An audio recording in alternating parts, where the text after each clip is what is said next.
Sure we got everything we need here.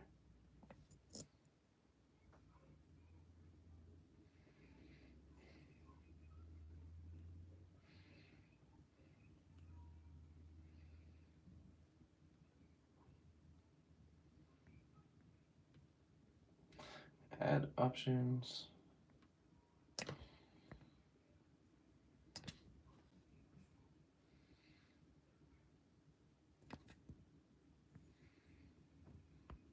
What's up, Tio?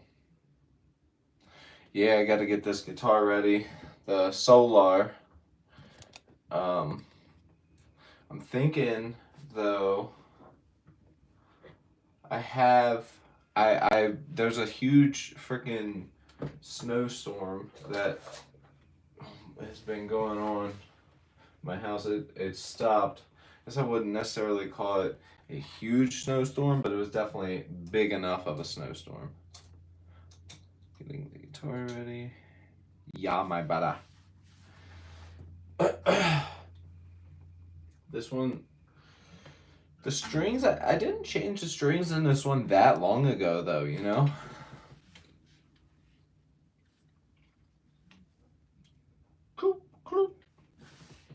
Gotta circumcise the guitar. What are you doing tonight, T.O.?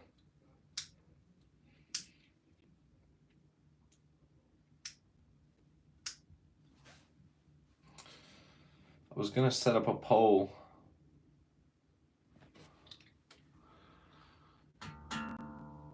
So, I've got 3 different options for strings. Alright? I made a death trip out to Guitar Center today. And, dude, when I tell you it was so hard to get these strings, it was genuinely hard. But I bought a pack of strings, and I bought the biggest strings that I've ever bought, which are the 56s. The biggest I've ever gone is the 54s. But yeah, I bought this pack today, and we're going to probably string it up with this big old chunky set. But I want you guys to decide what strings I put on this guitar. Because I got all my stuff everywhere. You guys can't see everything, but maybe I can move it a little bit forward. But yeah, I want you guys to decide which strings I put on. And I have a feeling most people are just going to choose these ones. But yeah, so we got these bad boys right here. The 56 11s, the 49 11s, and the 52 10s. Okay? So I have a feeling most people, this is for my other guitar. So really, I just want you guys to pick what I choose for this one. So you guys tell me. Okay? Comment down below and tell me which pack of strings to put on. Okay? There are the sizes so you guys can see. We've got 56 11s or 52 10s. And I'm just saying, I've never used 56s before. How far is your nearest Guitar Center? Well, driving there today with this freaking snow on the road, dude, honestly, I shouldn't have gone, but it probably took me like 20 minutes to get there today. But it's about 11 minutes away. They just put a Guitar Center in this town. I used to go to the local place, and I still will. But you know, I did so much for that shop, like spending money wise, and you know he would give me deals. I thought we had like a good thing going, but the moment I asked him for like a favor, it wasn't like he just kind of like stood me up a little bit, and I was like, all right, I see you. I see that this friendship is based off of the money that I'm giving you. So I'm just gonna kind of like stay in my own lane, and I haven't really been going there. If I go to buy a guitar, I'll probably go to him, but you know, for all the little stuff, I just don't go there. 1052 maybe. So here's something to consider, guys. I'm getting ready to take these strings off. I want you guys to see. These are the string options. Matter of fact, I'm gonna start a poll. add options, ask your community, what size should I put on? We're gonna do 5611. Add option. Or we'll do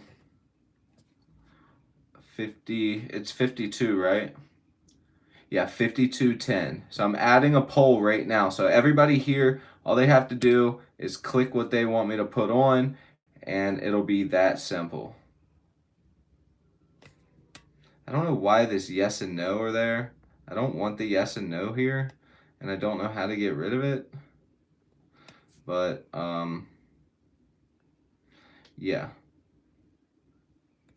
What size, and just to be clear, what size strings should I put on? Start poll. There we go. Boom. Now you guys can click that and you guys can tell me what size to put on.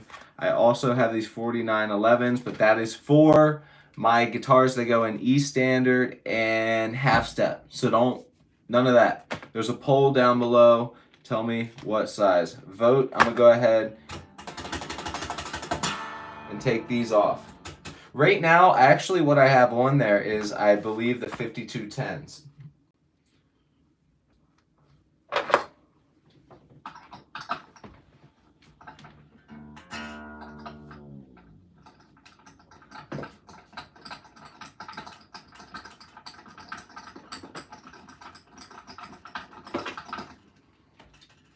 Anyone who's watched the streams where those of you that are new, I do streams where we write live with the chat on the spot.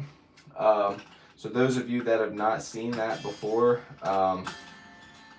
probably don't know what I'm talking about, but if you've seen me play this guitar during my live streams, then you've seen me go, ah, damn it, I need to effing change this top string. So I'm finally about to do it. The only thing is this guitar might need like basically a full setup. This guitar was originally set for, I believe, 49 or 50s, whatever weird gauge I had on here originally for my band. And then I started putting those 52s on, but now I'm gonna go up to 56. I'm gonna really have to like change string height and everything. Text the spirits, they are of yeah. Hi, what's this? This is us going through and putting some new strings on, man. I don't know why the yes and no are there. I don't know how to get rid of the yes and no. It just like made me put it on there for some stupid reason. But, you know.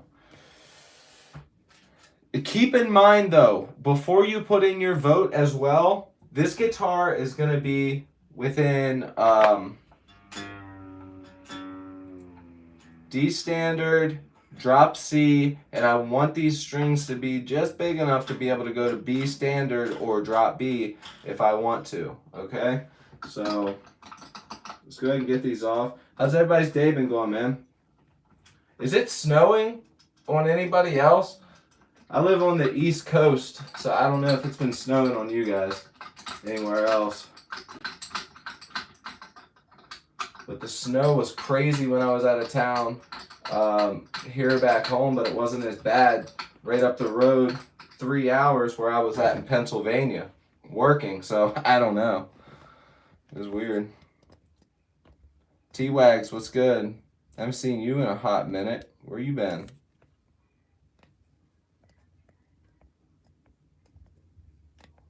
Wait, why is it doing this? There we go. What size of string? Yes, I know. It wouldn't let me get rid of it. Fuck you, dude. What size string should I put on? Yes. Dude, at least it's kind of funny. I couldn't get rid of it. It didn't give me the option. I started a poll and it wouldn't give me any other options. It's so stupid. I don't know why it wouldn't give me any other options. It just didn't. It let me put the sides on, but it wouldn't let me get rid of yes and no, which I didn't even put on. There was no X, no get rid of, no nothing. No replace, nothing. So, most of the time, you guys see whenever I'm playing my guitars, I throw on this string wrap, and I talked about this last time. I bought this string wrap specifically just for a YouTube short that I did, but that's the only one I own. If you guys want to know the real secret to getting these strings up here to stop buzzing, unless you're in a hair metal band and you've already tied up your handkerchief up there, or you know, tied up some strippers underwear up top or something, then this is the way to go. It is literally a piece of fuzz from, or a piece of foam from a fuzz pedal that I had bought. It was just on the lining. Boom. Cut it out, put it up top, fit perfect. And I do that for all of my guitars. I put a piece of foam right underneath of it. Doesn't matter what guitar, how expensive the guitar is. This is like a $600-700 guitar. I own a couple $1,000 guitars, and guess what? They all have a piece of foam up above. It's the best way to do it. Because then if anything else fails on you, guess what? You've got that in the bag, no matter what. The G strings are always the hardest to get off. Get out of here.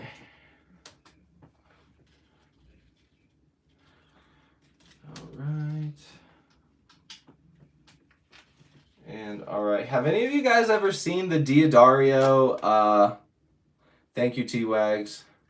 Have any of you guys ever seen at like Guitar Center or your local guitar shop? They have a, I believe it's Diodario. You walk, they literally have a container that I guess they have a deal with the shops where they put, you take your used guitar strings and throw them in the bin, and I don't know what the fuck they do with them. I mean, they could be doing some crazy shit, but I don't know, but they have bins for them to recycle them, and I think that that's pretty cool, especially when you consider like most bands on tour are changing strings every single night. And to me, that's ridiculous. I don't want my strings changed every night. I like, genuinely, I don't care how big of the band I'm in, I don't need my strings changed every night. That's retarded. That's so stupid.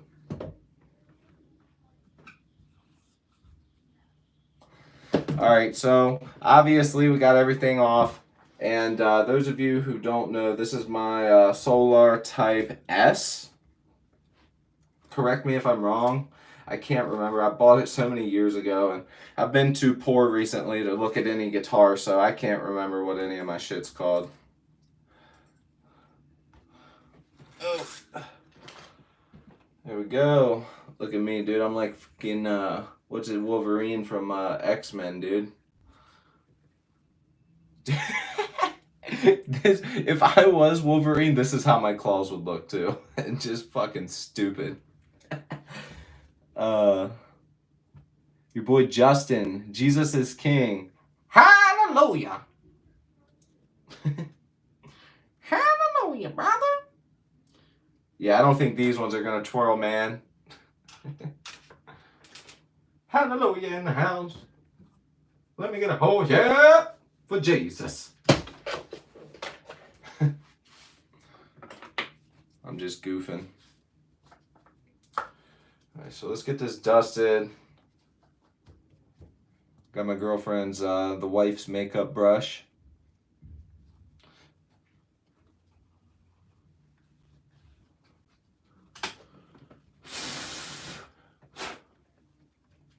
Just gets in between all the cracks easier, and definitely helps get rid of all them dead skin cells and everything else sitting in there. When you have a hardtail, it's really easy to set up, and this has got a matte finish. I mean, this is going to be super easy to set up.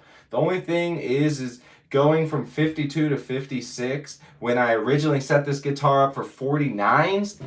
Nah, this guitar is gonna need to have a truss rod adjustment. I mean, there's just no way. I went from 49 to 56, dog. That's huge. Well, actually, let's see what you guys have voted on. 5611. Bro, we're tied. Stop saying yes and no. Stop saying. I couldn't get rid of it. Stop saying yes and no. Oh, we got 56. 5611's winning. We're tied again. I do want to put 5611s on it, but I'm letting you guys decide. You guys pick. I genuinely will put on whatever size you guys vote for. I want to put on 5611s to get some lower tunings for this guitar, but if you guys want those 52s, I will put the 52s on it. Promise. I will probably have just wasted $13, but hey, anything for entertainment. I wouldn't say wasted. I'll use it, but I've been trying to experiment with some lower tunings, and it just seems like my viewers want to see some lower tunings, and there's nothing wrong with that. So I figured, hey, I'll do it for them. But I don't know if that's gonna happen. And you guys know me; I'm a big thrash guy. So most of the stuff that I play is in E standard all the way down to D standard. Anytime I go to drop C, I'm usually doing, some more along the lines of like metalcore-esque mixed with like Lamb of God style stuff, hardcore, stuff like that. And I'll play just about whatever, but I don't really, ouch. Ooh, that one's gonna bleed. That's definitely gonna make me bleed. I just stabbed myself with the string. I don't know if you guys can see it. Ugh. I fucking hate the taste of blood.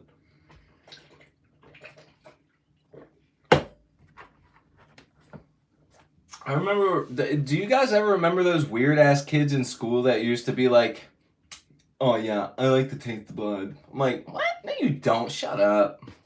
Fucking weirdo. You don't fucking like blood. Just saying that because it sounds cool.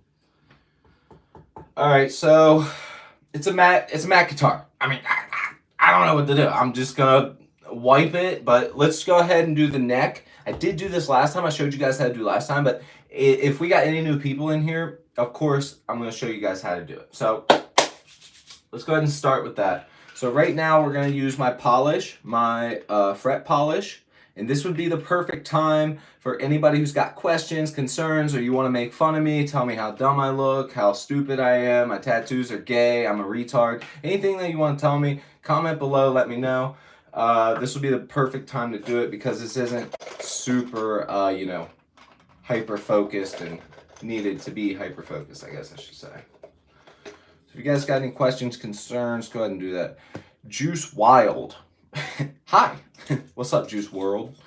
Paul Hudson. What are you looking at here? What kind of guitar? So I've got a 24 fret Solar guitar type S with Seymour Duncan Solars in the bridge. It's one of their mid-tier guitars, but it was early in their manufacturing. So I will say, like, it wasn't early, like when everything's getting all messed up. It was like the perfect time to buy this guitar. This guitar is amazing. I like genuine, not even, on Ola England, but like genuinely, this guitar plays awesome. It's super resonant. The sustain on it is better than any other guitar I have. The pickups, I actually do like the pickups. Plus it's a hardtail, so it's just pick up and fucking play it. It's a matte finish, easy to play, easy to clean, and it's just made for metal guitarists. The cutaway is perfect. You can reach that 24th fret. Great guitar, man. Jay, do you ever use acetone on frets, or does it works amazing? So what I've been using on frets, no. On the fretboard, I've been using this. Before, I used to use some lemon oil. I used to just clean it with really whatever I could get, just kind of whatever, and get all the grime out. And then I would condition the board with this. So this is to clean. I'm not sure what's in it. Probably says on it. I don't really know. It says it's green compliant, but it also says if ingested, you will die. So, Jan, what's good, man? Brazil, I love you guys from Brazil, man. You guys always show me so much love. I fucking W to Brazil, man. I love you guys out in Brazil. I enjoy your stream while pooping. It helps me get things flowing. Fuck yeah, dude. That's what I'm like. That's what I like to hear. Let's go ahead and get these frets thrown on there. I even have the old cum rag from last week, and you can see from us polishing. The guitar I set up last week was this one. I took it out of town with me. It's a Charvel, 24 fret, Grover tuners, glow in the dark, luminlay side dots, all that good shit. Fishman Fluence Classics. I set that one up because I was traveling out of town, and we're gonna have some jobs coming up, and I'm thinking about having a lower tuned guitar to play some heavier stuff while I'm out of town. So let's go ahead and polish these up. I will say the one thing with these guitars, with cheaper guitars, is you're getting like nickel frets and not stainless steel. And to me, if I go to buy a guitar nowadays, unless it's just like supposed to be a mid-range guitar, if I go to buy a higher range guitar and they don't put stainless steel jumbo frets on, I'm just like, I genuinely won't buy it. I won't buy it. I like the jumbo frets, because the jumbo frets also, it makes it feel like you are raising up your action a little higher. Those of you that have ever heard me talk on the channel know that I like a medium high, or I guess really just a medium action. I don't like a super low action. I like to chug hard. I like to play hard even with leads. So I like a medium action. I know that most people like a low action and the least amount of effort, but when I play guitar, I fucking dig into that shit. Simone Singer, hello from Germany. Heart, heart. Love that, man. Thank you. Thank you for joining, Simone. Good to have you. Stick around. Let's see what our votes are looking like. We got 30. Don't forget to comment on the poll for what size strings. If you don't know, if you're just here because you know, you want to watch it just to watch, the size of the strings, the higher the number, the bigger gauge string is, which helps you have a tighter tension on your strings, while you go lower in a lower tuning for, you know, heavier metal, or even if you had a baritone guitar for B standard for like country music, or even hard rock and metal and stuff. So what I'm doing here to polish these frets, I'll get you guys in on the action. It's nothing crazy. I literally just lined it up, then I'm just gonna wipe it off. That's it. That's quite literally it. Then we're gonna get the fretboard with the fretboard cleaner.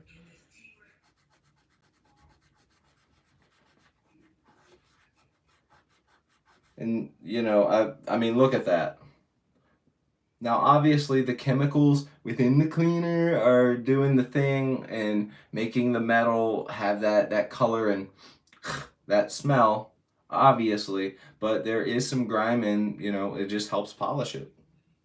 I don't know the science behind it, but I'm sure it's very technical. I don't know if you guys can see what I'm doing. So, see that little blob that's on there, that little inchworm? I'm just going to take that, so rub it, distribute. Doesn't matter if it gets on the fretboard. Yeah, I know, some of you guys out there are probably like, yeah, but the chemicals are getting inside the wood. Relax, we're getting ready to do a deep clean on, by the way, loving your channel, new sub, bro. Thank you, man. Seriously. Yeah, hit that subscribe button, man, if you guys are enjoying it. I also do live streams where I write songs live with the chat. And how many people we got in here? We got 44 sticking around. More people seem to stick around for this stuff than they do for the music. I guess this is a little bit more chill, not as much to commit to. I respect it, but either way, I make other videos on my channel, so hey man, if you're enjoying anything, consider subscribing. Also got a Patreon. You can go pick up some free jam tracks, drums from the songs that we wrote live on the stream, with the song behind it, or just the drums. So you got the jam tracks, or you could learn how to play the song. All types of cool stuff, man. So go ahead and join that up. I'm gonna go ahead and throw some more polish on here. We got the first 5. Go ahead and ask your questions. I'm gonna have to get a little bit more focused after I get this done. So he says 4810. Rain Dog says 4810. So hear me out, Rain Dog. I'm with you. I'm not a super low tuning guy. This is just for this guitar. This will make you feel better. I know it will. Look at the size on that one. This is what I like to play. 4911s. That's what I prefer to play. This guitar is getting bigger strings just because I want to use it for lower tuning. So yeah, I'm with you on the 4810s, you know.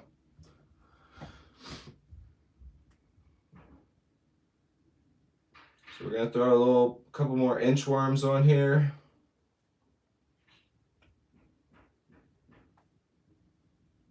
Check some comments. Just gonna chill and vibe out, have a good time, man. Stick around, hit that subscribe button if you guys are enjoying the content. I don't just go live from my phone. I also have a professional setup here. Get this on here. Gotta kind of be a little OCD with it. So you mess up and then it just gets on the fretboard.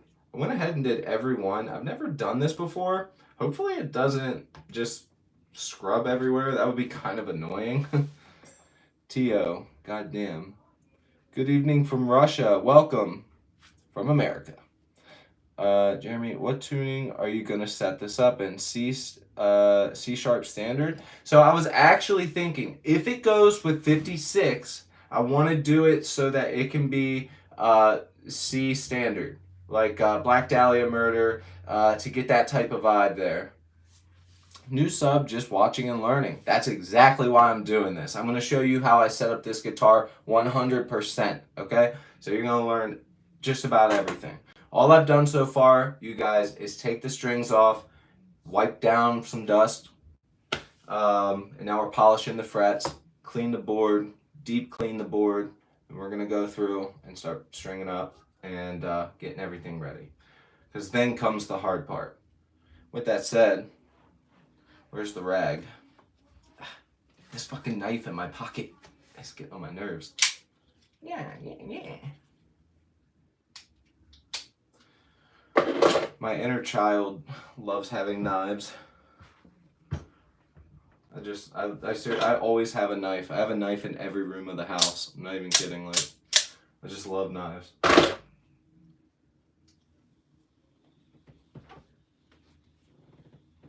This guitar, you can tell, needed it. I mean, look at how deep and dirty that is, you guys. Seriously, this is from last week on the Charvel, and you guys know how much we play the Charvel. And now look at this. Look at the oxidation and all that stuff coming off of that metal from those frets. And they definitely look a lot more polished too. They're gonna shine. And yeah, if you guys got any questions about what I'm doing, I'll show you guys the last couple frets and how I polish and get the edges and all that stuff. If you guys ever do this, or honestly, if you guys ever take your guitar out to get set up, start doing it at home. There's nothing to be afraid of. Don't be lazy. It's so easy. Or if you just don't set your guitar up, like if you don't change or adjust your truss rods, your intonation, your action, if you don't do all that stuff yourself, today is the day where you're going to start fucking doing it. Or I'm going to come to your house and steal all your guitars. Because you need to know how to do that. I mean, come on, man. It's time. It's time to set up your guitars. And check them regularly. You can buy this kit right here. Comes with a Fritz ruler. Comes with the files for your frets. Everything comes with all this shit for $10. Okay? They're probably like $20 now. I did get that one a couple years ago. But no joke. Like, Start setting up your own stuff. It is so easy. You have Google. Google will tell you everything that you need to know if you have a question.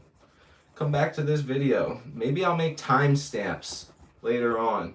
After this video ends, I'll do timestamps on the sections that we've done so that you guys can, anyone who wants to come back and set up their guitar, they can come back and just hit the timestamps so that way you can just watch the more important sections. Because right now we're just polishing and answering questions. Oh shit, I forgot to put the thing down. Sorry. Thank you guys so much for the subscribes, man. I really do appreciate it.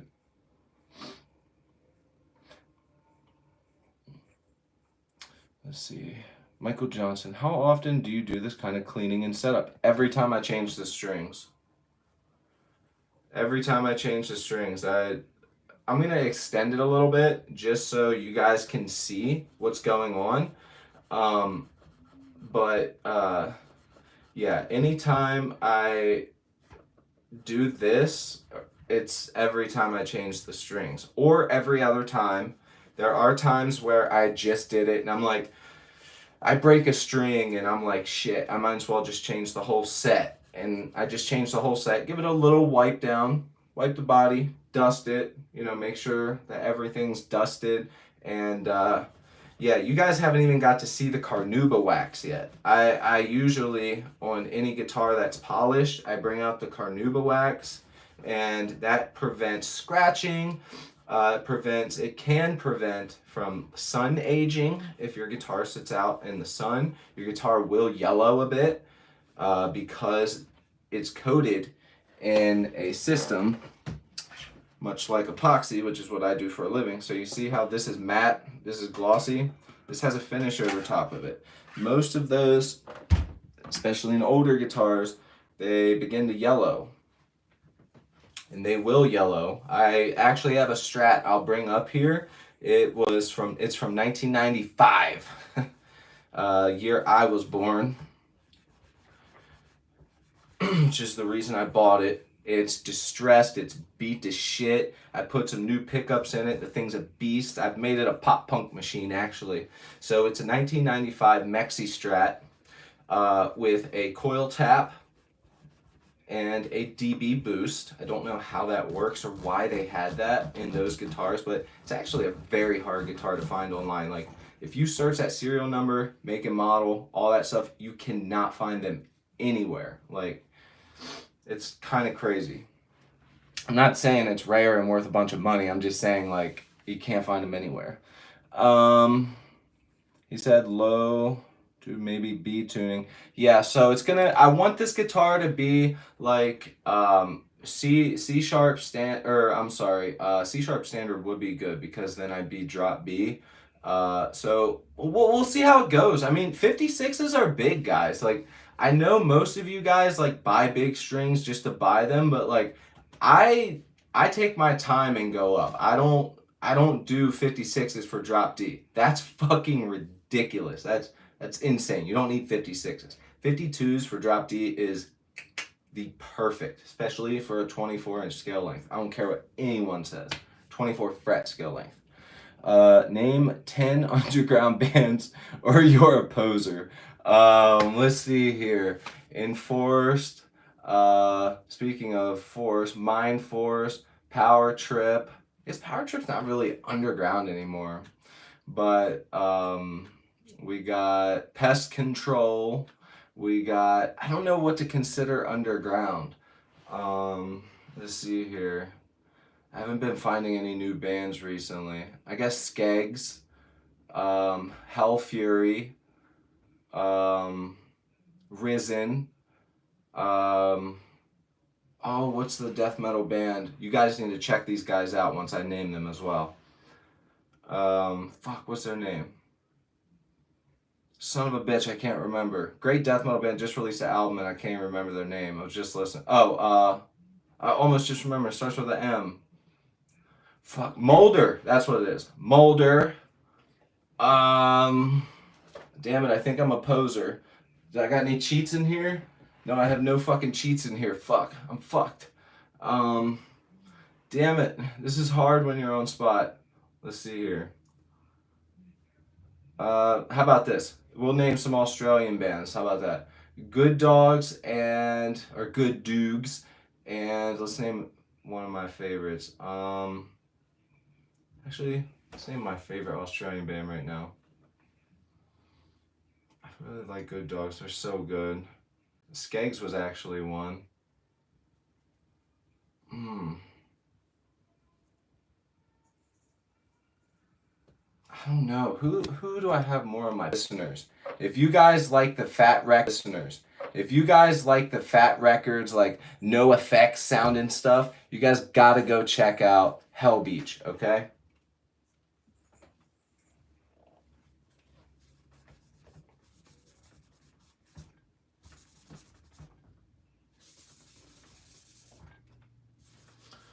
There's not much to clean on this.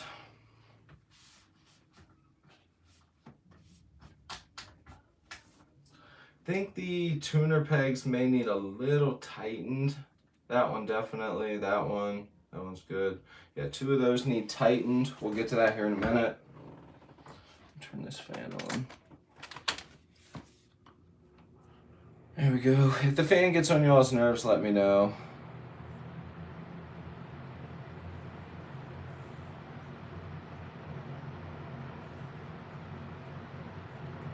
Yes, Lowest Creature. Thank you, T.O.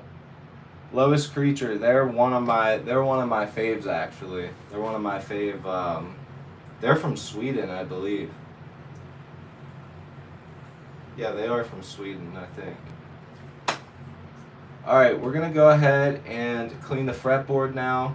So, it doesn't really matter how you necessarily do it. Some people might say, after you polish the frets, you're going to wipe that on there and then get rid of the polish. But here's what I say. If you do it the other way, clean the fretboard, then you're going to ruin the clean by putting more chemicals deep inside of it that won't get cleaned out. So it really just depends on how you want it, how your preference is. So right now, to clean the actual wood, I'm using Dunlop #1 formula. And if this was a maple fretboard, I could not use this. You can't use this on maple fretboards for some reason. I don't know why. Never looked it up. Cover up those pickups right there.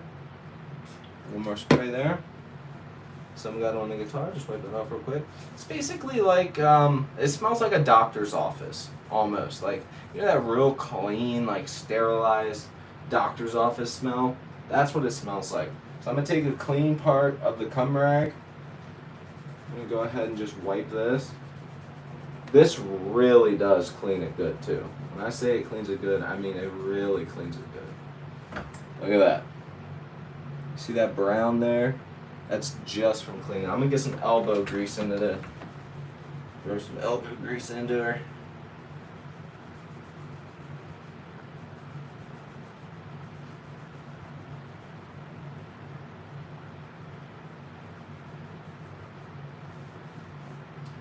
The board may look a bit matte, like a matte finish after you get done wiping it off like this, but there's a reason behind that, and it's just the chemicals and the way that it looks. It just gives it like a flat finish, and it's mainly just because you're cleaning it up.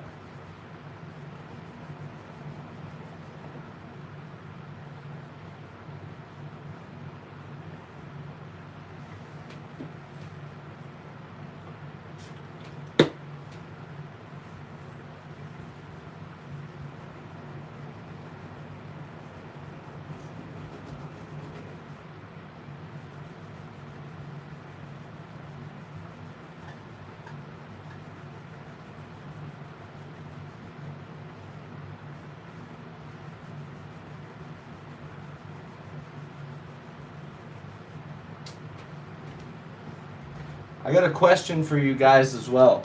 So, my buddy has had a guitar here that he just sort of left for a long time. It is a natural wood BC Rich with two separate BC Rich parts. It's got the BC Rich body, then the BC Rich neck from a different guitar. It's a Warlock, and he's had it here for a long time. Would you guys like to see me completely set up a fucked up ass guitar? Would you guys like to see something like that? Comment down below, let me know. Do you ever fart in the bathtub and bite the bubbles? No, I just smell them.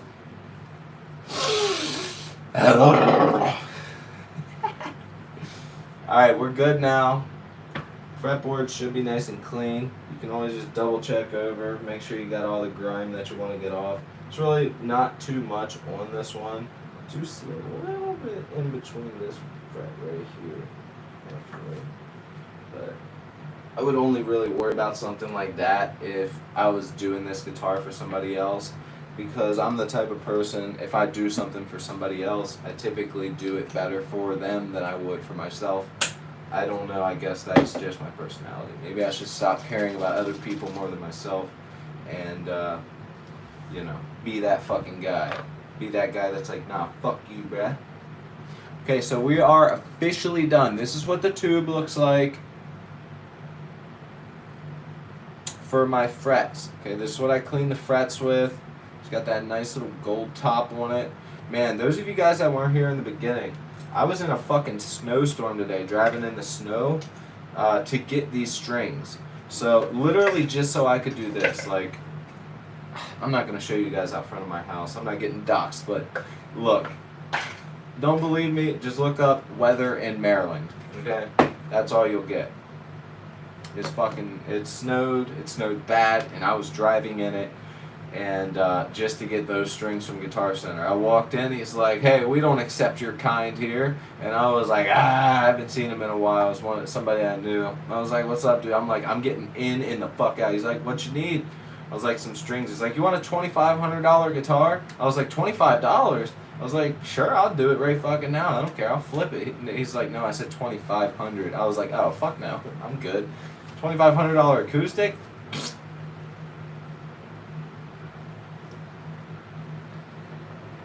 Okay, so now, this is one of the important parts to make that fretboard look clean, smell clean, and all together condition the wood so that it can go through more wear and tear as you go on.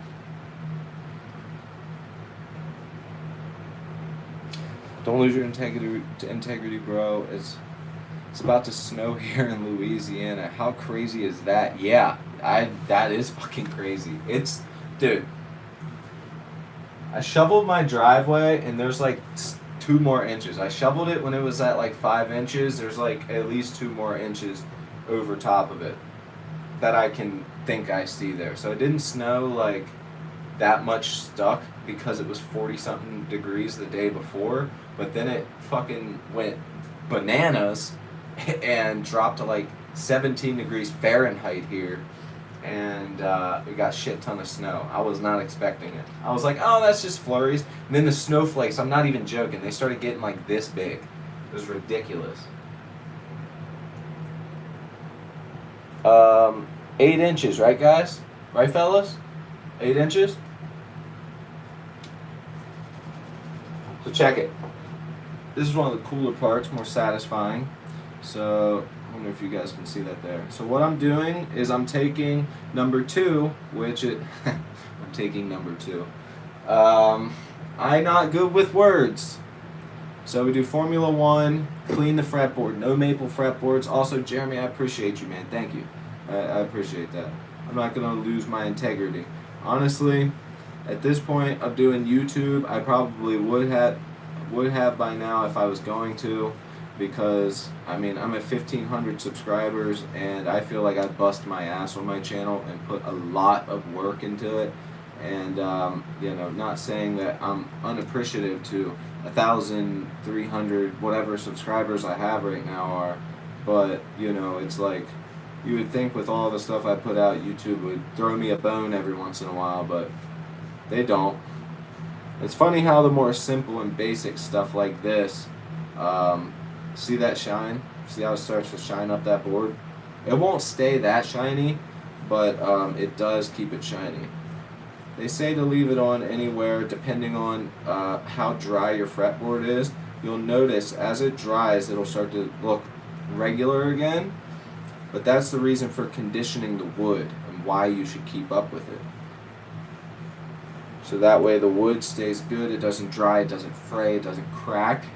And the more dry your fretboard is, the easier it will be for that wood to sort of crack a little bit and, you know, dander and grease and finger shit to get in there.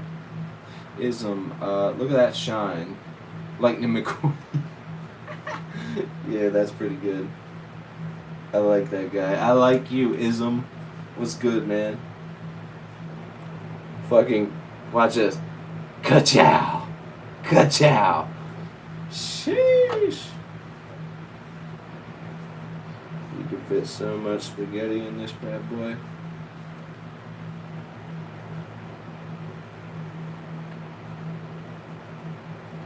Okay, so we're getting up to the 24th fret. Making sure I get in between all these cracks. Wink.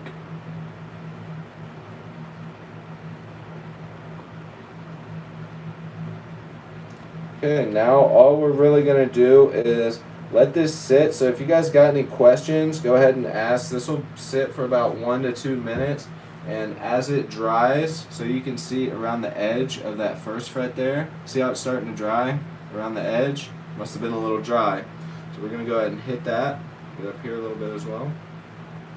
Up as we can. Make sure we got everything.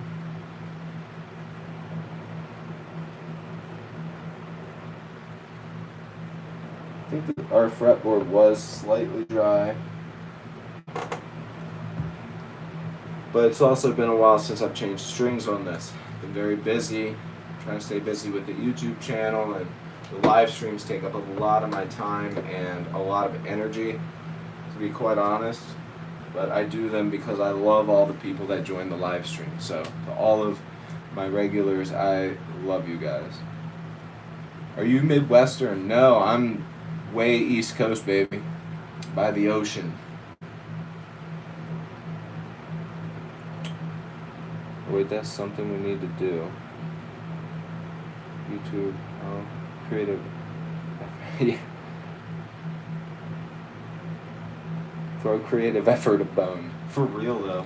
I mean, honestly, I understand how the algorithm sort of works now, but I don't have the money to buy the things that would get put in a video to, like, I don't have the money to keep buying new tube amps. You know, I got fucking 10 amps as it is. I don't have the money to just buy a new one and then go, okay, let's make a video and send it back.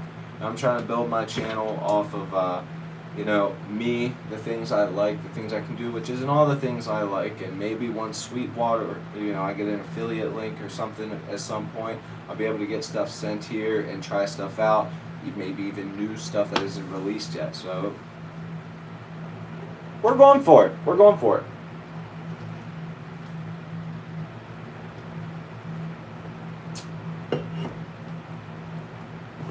Alright, so like I said, this is what I used to shine the frets. I'm going to go ahead and throw this back.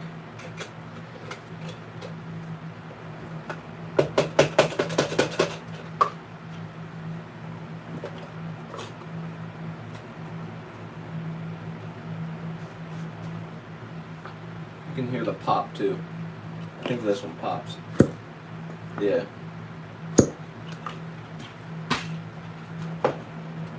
Yeah, man. I also do, those of you that haven't heard me yet talk about it, I'm sure it's like, yo, Cody, shut the fuck up. But those of you that have just joined, I also do, I mainly do, I should say, for live streams like this, I do actual live streams with my good Sony camera and everything like that, and I write songs live with the chat, punk stuff, metal stuff, just about fucking anything, really. Anything that I'm feeling. And typically, it's in the punk, hardcore, thrash, metalcore alleyway, so wow, that fucking fretboard was so dry, you guys. I cannot believe how this thing looks right now.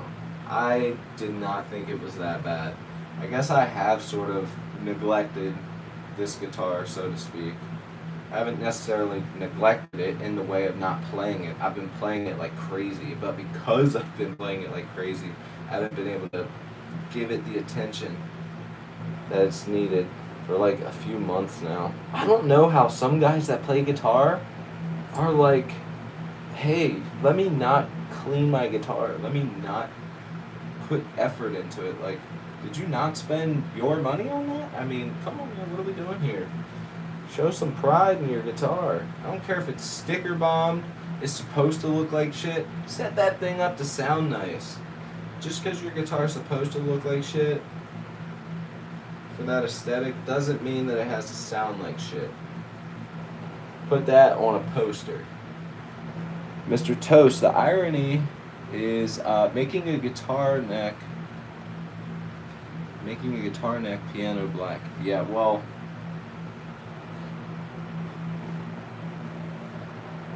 satin, baby. But yeah, I see what you did there. I mean, if you kind of think about it, guitar really is very similar to piano. When I first started playing the piano a long time ago, I don't play anymore, but when I first started playing, it made me really think about the guitar and the way that the guitar is set up. So right now I got my Craftsman wrench driver. I'm going to grab that, pull that out.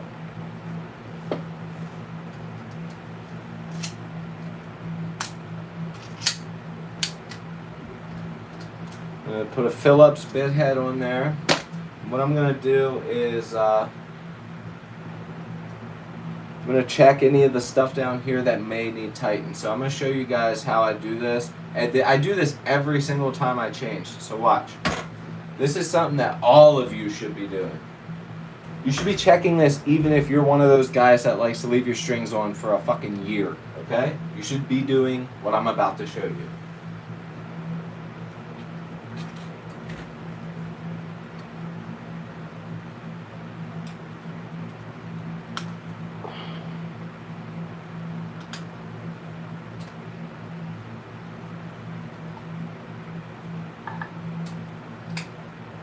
I know I probably don't come off looking like a tool guy, but I love tools, and I do work construction, so it's kind of my thing. Alright, so we've got our Allen key here. Private Pig. What is the best setup for a guitar if you are playing rock? Go more into depth for me, Private Pig. Let me know what you mean by that, because to me, that could mean multiple things. Are you saying what type of guitar would I play? Are you asking how high would my action be? Are you asking what type of pickups I would use? You gotta let me know a little bit more detail on that. So right now I'm just going ahead and taking off the volume knobs. The reason I'm doing this is for two reasons. Main reason,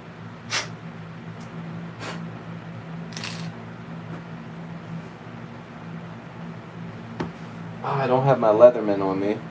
Hold on, let me check this kit. I may have a little wrench. Alright, let me go to my my work clothes in my room and grab my Leatherman real quick.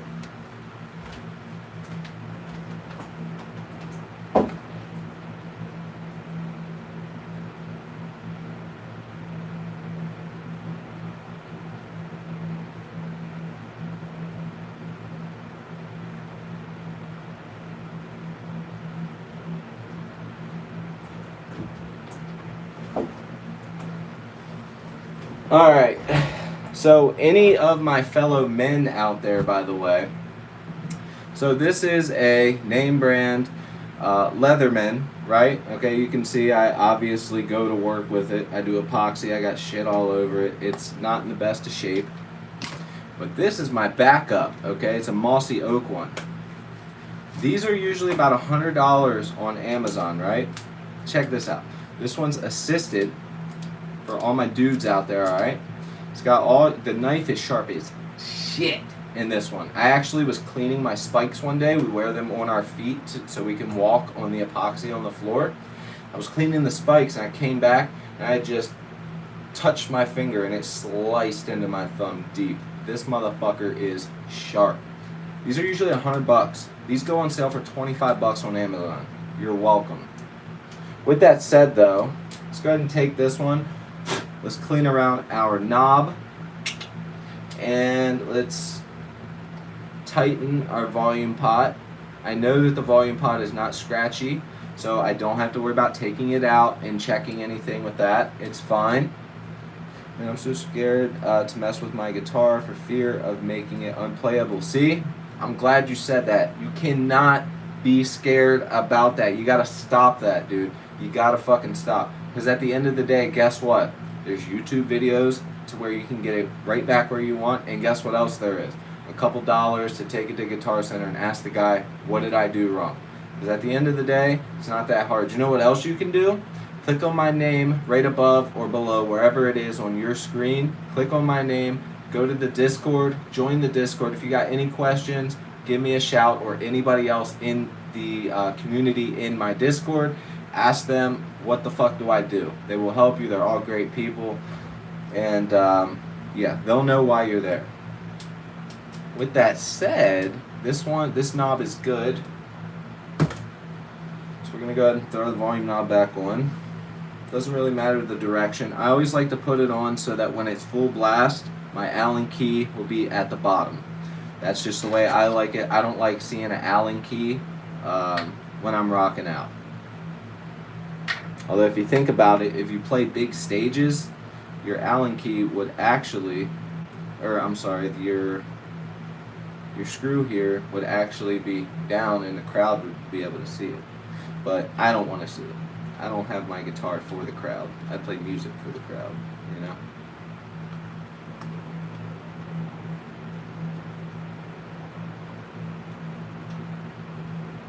Yeah, you cannot be scared, man. That is number one thing that you should be able to do on your guitar is change the strings, well, tune it, change the strings, and then from there, you should be able to change the truss rod adjustment, and you can look up your exact guitar, watch somebody do it, and show you exactly how to do it. And I'm going to show you how to do it here today. I'm going to show you how to do the action, and I'm going to show you how to do the intonation, okay? I'm going to show you how to do all of that.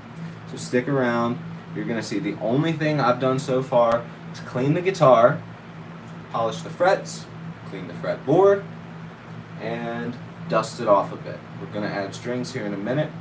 We are making sure that none of our volume pots are loose. My tone knob does not seem loose.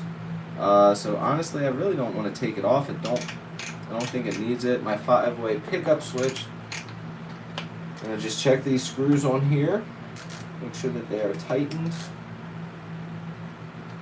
Also, when you're doing anything with guitar, unless you know it's something that needs on there, never over tighten anything. Look at this. Finger string, tighten. Done. That's all it needs. That's all it needs. Never ever go too tight, especially with a Floyd Rose up top. That's why if any of you guys have a Floyd Rose and you over tighten, and you're like, why does it keep like going sharp, man? Because you're fucking tightening it too much. You don't need like barely any pressure on it. Stop doing that. Okay, we had a little leftover oil that didn't soak in. So some parts were drier than others. That's normal. That's totally fine. Next up, we've got to, I guess let me check the back of the guitar here. Let's make sure these are good. This motherfucker still got the plastic on it. QC passed by WY. Shout out to WY.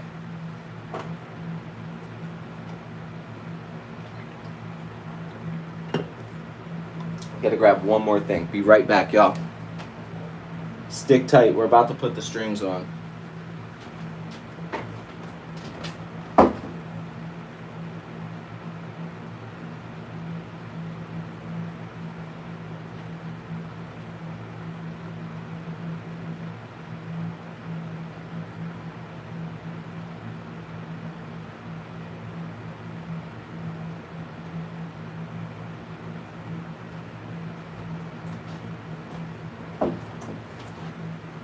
Oh, sorry, my lips are a little chapped.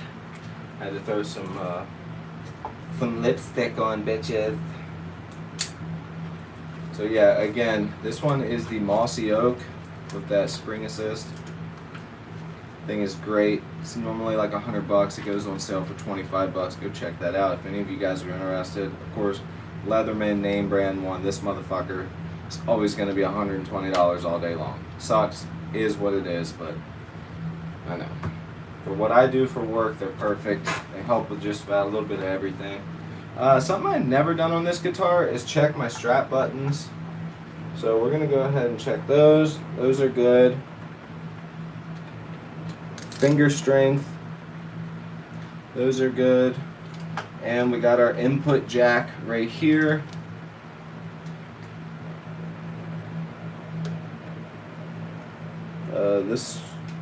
This bit head might be a little too big for this screw. I do believe it's good.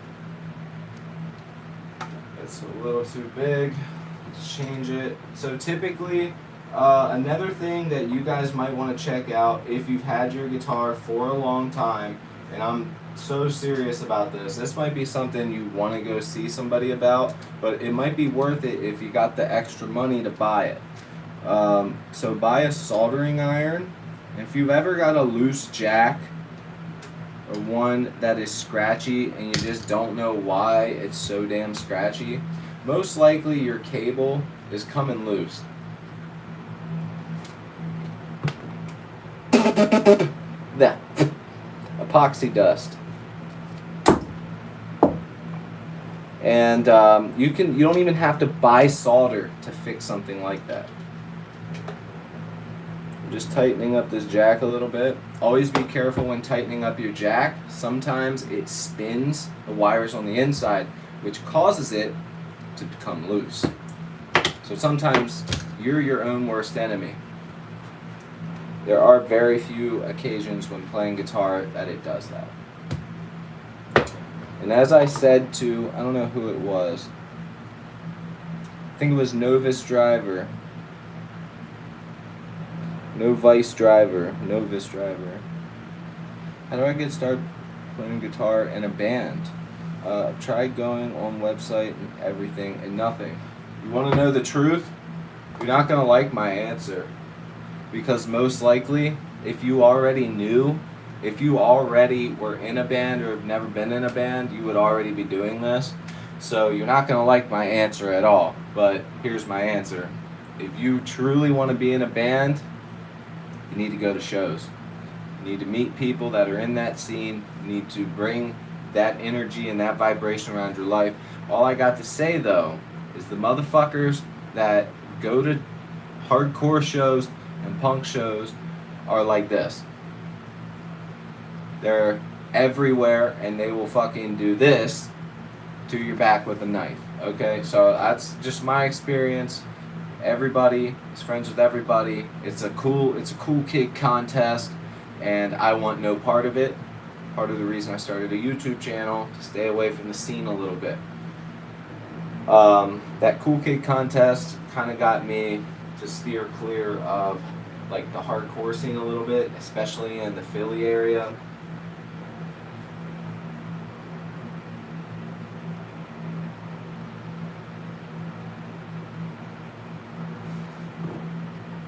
So everything's tightened up.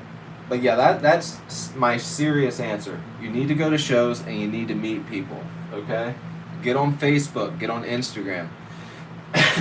Find pages that are local to you in your area. Start looking up people that are selling guitars on Facebook.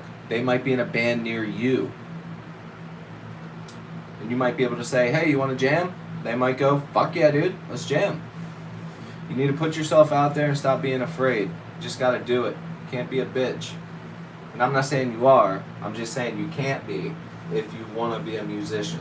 Just let me tell you, it's the worst fucking best thing in the world, being a musician. You make no money. No one gives a fuck. It's expensive. Almost everybody you try and be in a band with is like, I want the fame, I want the playing shows, but they don't want to put in the effort to even learn what tuning your band's playing in. Nobody wants to do anything. If you are the serious one with the band, most likely you're going to be the one that puts down the money. You're going to be the one that says, all right, man, well, I'll let you borrow my bass until you can afford to get one.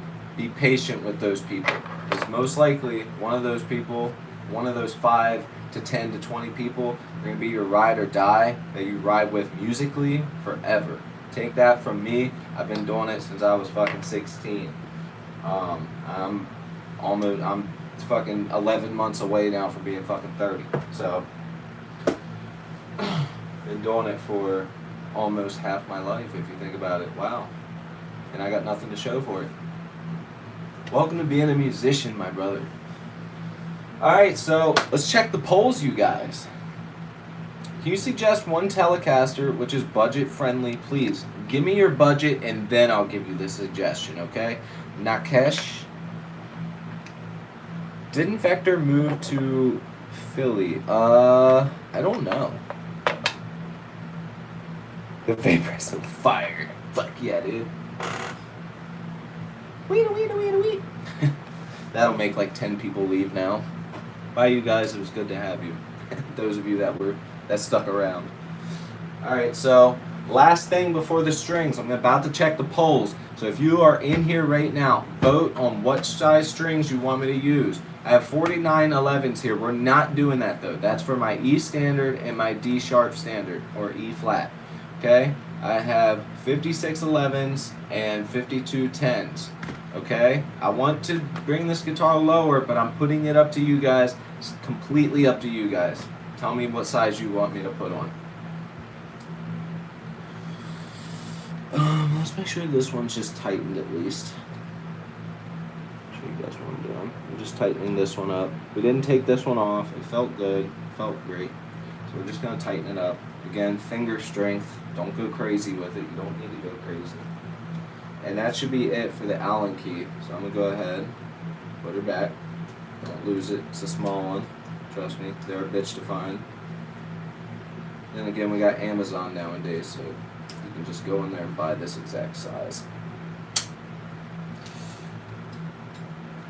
It's a 2, by the way. Anybody who wants to know the size. It's a size 2. That's what size almost everything Allen key besides a truss rod is on the guitar. It's always a 2. Love your shirt. Thank you so much, man.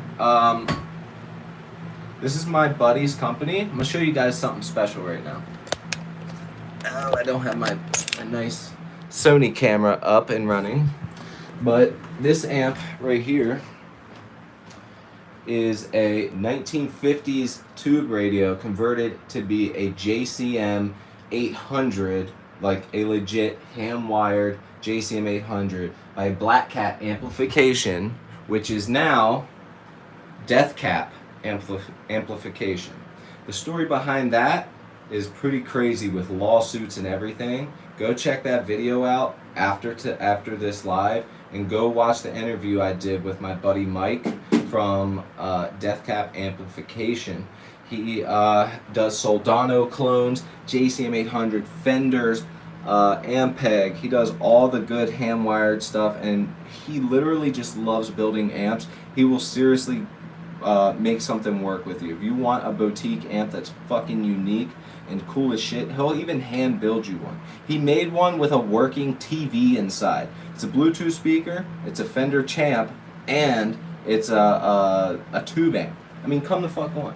And this one glows. So you can see on the inside here, it's got all the goodies. All the good stuff. And it's a modded JCM 800 because it has an extra gain stage, and it also has what else does it have? He kept the original input. So on a JCM 800 you have the higher output, or yeah, the higher input and the higher output. Let me get that there. That's on there.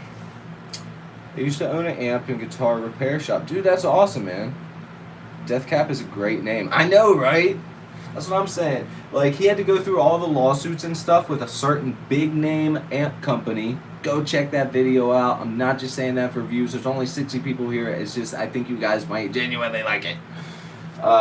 It's on my channel. Look up Sun Model T from my channel. You'll find it.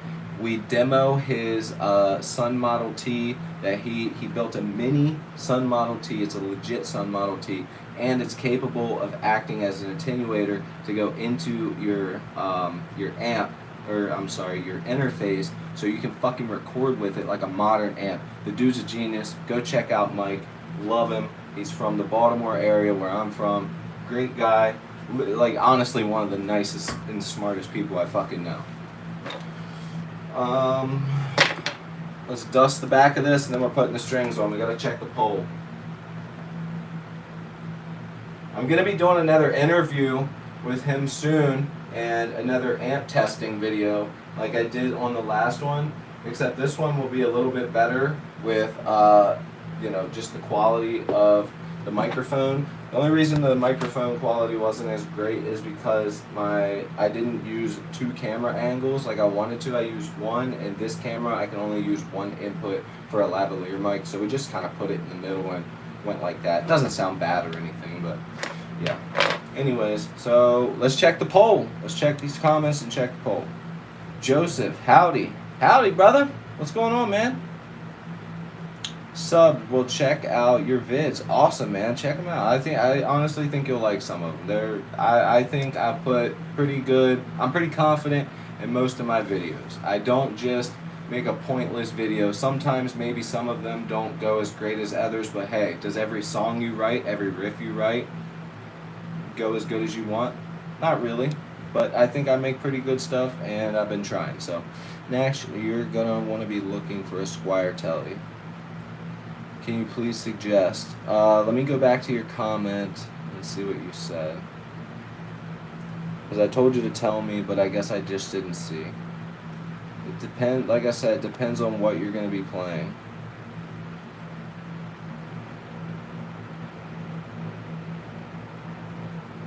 My budget is around 300 USD. Okay. And you want a Telecaster, you said? I'll be straight up with you. I just did a YouTube short on guitars $500 and under. I was gonna make it 300. I should have, and I could just send you to that. But right now, Fender Squire does have good stuff. You can get a Telecaster like that. You can look at Yamaha guitars. Yamaha has great fucking instruments and warranties on their guitars. Harley Benton is great and cheap. The only thing with Harley Benton is sometimes it's a swing and a home run. Other times it's the game got canceled. Like it's hit or miss with Harley Benton, and it's probably because they're a bigger company that just like kind of snapped out of nowhere. Who fucking knows why? But I would definitely say check out Fender Squire, check out Harley Benton, and check out Yamaha. They make great guitars. Honestly, you can't go wrong. They make great budget guitars.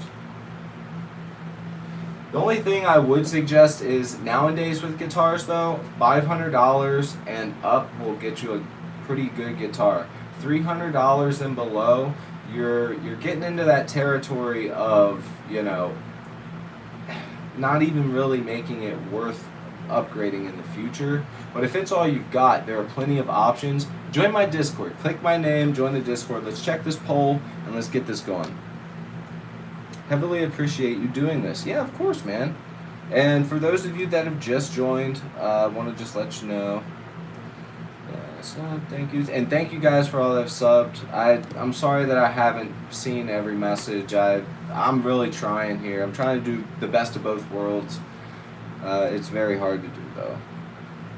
Jacob, what guitar would you recommend for jazz?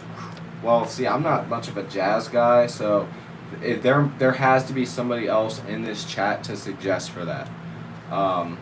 There just has to be. Jazz, I am so utterly clueless. Like, my brain immediately when I think of jazz, I'm thinking of like a guitar that had like a hollow body with an F-hole, like type of guitar, like a Gretsch, maybe even a Fender hollow body. But at the end of the day, a guitar is a guitar. As long as your amp and your speakers and pickups kind of, you know, go along with one another, make anything sound good. Especially when you got this bad boy. Boom. All right, let's check the poll. Here we go. 5611 is 39%. All right, send in your votes. If you're here now, tell me what size strings. Right now, you got 10 seconds, all right? Actually, I'll make it 15, so it's actually like 10, okay? Because of the delay. So we got 5611 and 5210. Send in your vote. That's the size I'm going to put in. 10, 9, 8, 7, 6, 5, 4, 3, 2, 1. Ding, ding, ding, ding, ding. We got a clear winner. Actually, yeah, we do have a clear winner. It's 5611, baby. Let's go. So this is going to be the best option because this is going to have to show you guys, like, how to set this up. I'm going from a guitar that I set up in 49s, went to 42, adjusted the intonation, and now I'm going to 56. So this guitar was basically set up for 49s, and we're going to 56s. You cannot jump that high in string and not have to do something on the guitar. It's just, I would say the probability is like 1 in a million for that not to work. Like, it's just, I've never had a guitar where I bought it, put bigger strings on it, and it just fucking worked. It just doesn't happen.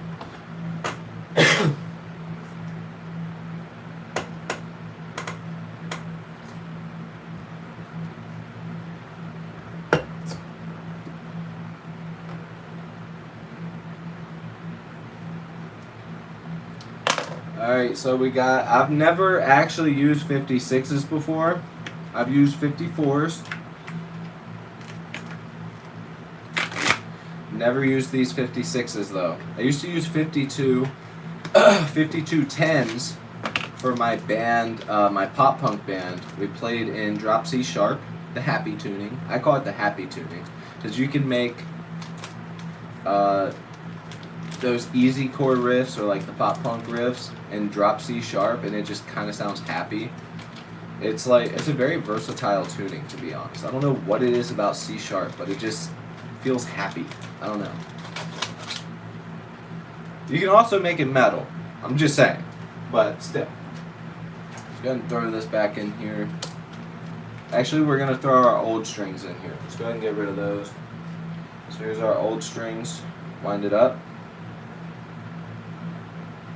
I'm actually kind of impressed that most of you guys wanted the 5611s. I'm gonna be honest. Like, I thought most of you guys were just gonna make fun of me and, like, you know, be like, oh yeah, your big strings are gay and your nose is big and you're fucking ugly or something and you suck at guitar. But, like, you guys were genuine and just threw the answer down there. I dig that.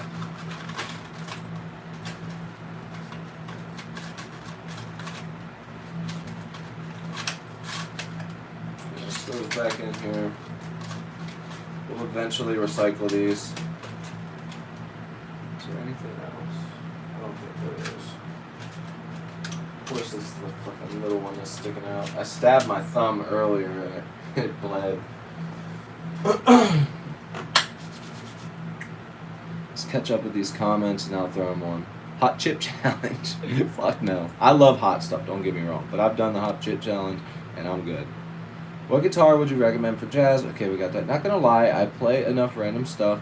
My dad's old as fuck Ibanez that I've absolutely no idea what I'm gonna do for when I start looking to make my setup. That's my own. You might end up being one of those guys that just buys vintage guitars. Hey, maybe that's it. Old Ibanez stuff is good too. I'm telling you guys, Ibanez is fucking awesome. Also, check out this Yamaha. Like I said earlier, this is a $400 bass. And if you guys listen to any of my songs, this is the bass that I've used. This bass is absolutely killer.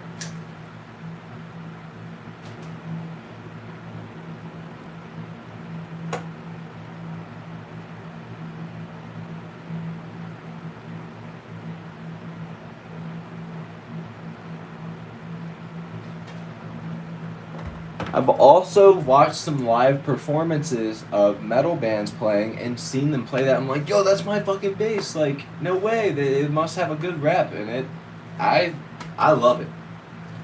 Thing is awesome. My number one go-to bass for playing. And I have a crazy Dean downstairs as well, like one of the nicer Dean's basses, that is. Damn, that's thick. To me, that's a big string right there. To me.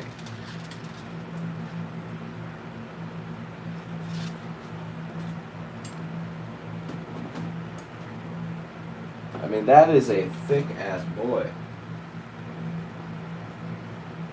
Oh, thank God. I thought I was gonna have to show you guys how to trim your nut. Relax, I'm talking about the guitar nut. So if you look closely, you can see this is why I love Solar guitars. I've never trimmed this. This just fits in. It's just little snug, but look at this. 56 is fit in there. How fucking awesome is that? All you metal guys out there, how many times have you put big strings on your guitar and been able to immediately put them on without having to buy a nut for bigger strings? Exactly. DJ Majestic, Steliotherritis, Wingadingatron. Get this man a Gretsch. The Untold Legend, 5210. Oh shit. Time for some low stuff. Yup, that's what I'm saying. Life goes on about them, but I'm not like them, but I can pretend. I'm mostly just in D standard. I love D standard. That's what this was tuned to. D standard, great tuning. One of my favorite tuning. Like, it just goes straight down. Like, E flat, E standard, and D sharp. Those are my three favorite tunings. I can't even pick an order because they're just so amazing.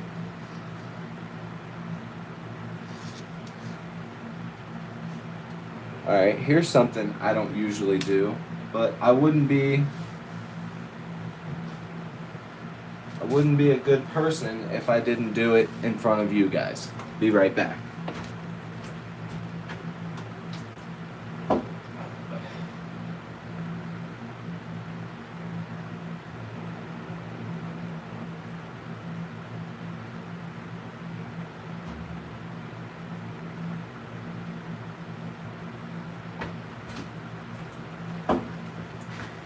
Alright, so from my bathroom, I have grabbed a Q-tip, one wet end, one dry end. Is it going to fit in here? Barely, but check this out. You're going to see how much dust we actually do get out of here. Okay?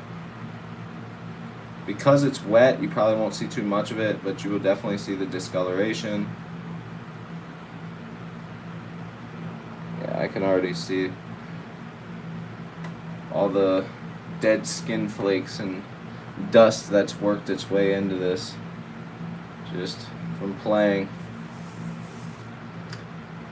Just a little bit of dirt, not too much, just cleaned in the holes. I know some of you perverts out there getting aroused watching this. Oh no, that should be good. Alright, we are officially good. So we got our 5611s. AC. Nacho Fatty, what's good, man? Love that name. That's perfect. Reminds me of Beavis and Butthead. I got a Strat and I'm trying to write music. Fuck yeah, dude. I can write tons of music on a Strat. My God. One of my favorite guitars is a Fender Ultralux with a Floyd Rose. It's a Strat. Fucking thing is amazing. I write metal with it, write Midwest emo stuff with it. I love that thing.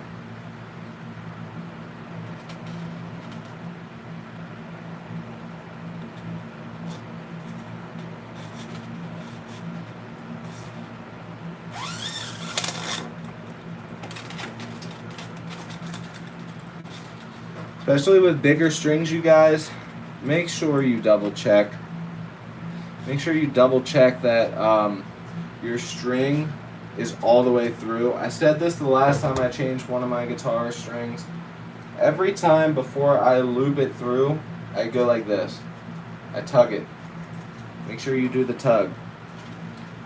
Another little precautionary, there are some screws on your actual hardtail. Make sure those are screwed in. They should be.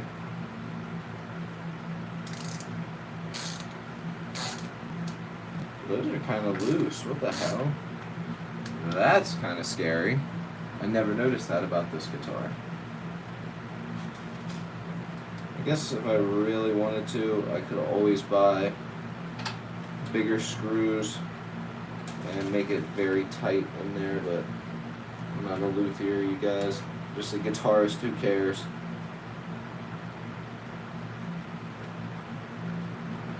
Make sure all that dust is out of there. Saw a little bit there.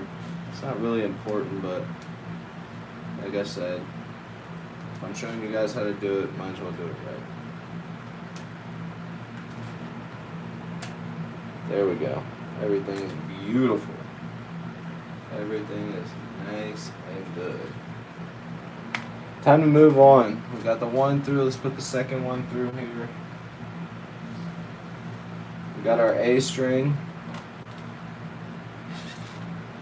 Hey, if you see this, man, I would need some help writing if you're interested. What do you need help writing with?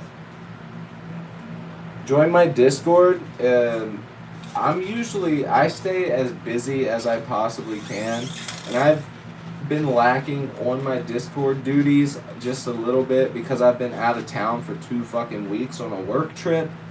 Very stressful.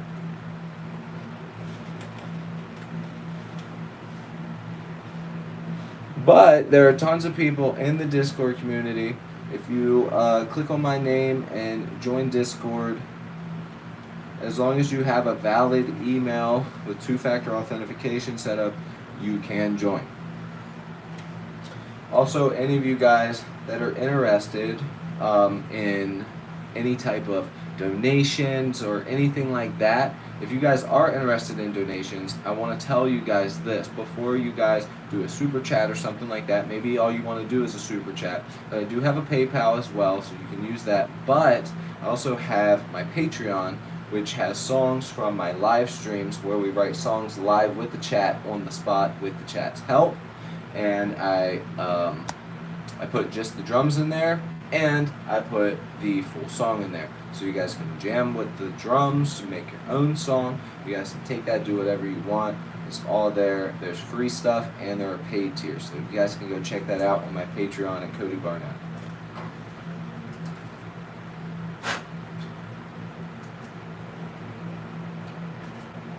So I said this last time, and nobody had said anything, but I'll say it again.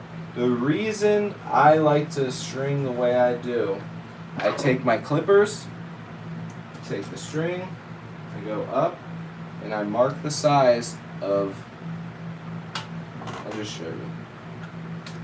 So the way that I string is I have the string up here, but these are bigger strings. So we will need just a little bit more slack, okay? You go 1, 2 above. You want to go 2 tuning pegs above. That is typically the size at which you would cut, throw it in, and then start your journey on winding them bad boys up. But because these are a bit larger, and for the sake of not messing up this string, I'm going to play it safe, give myself just a little bit of wiggle room. Okay, so let's see what we got. We're doing this one. Right here. So we want to go here. We want to go to this tip right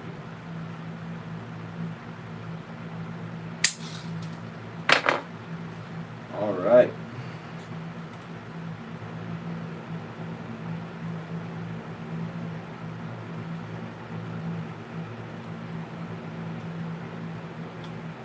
Can't get it in the hole.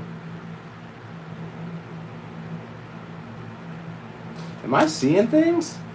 Oh my god, the hole's not even there. It was it was around the other side. It was like reversed.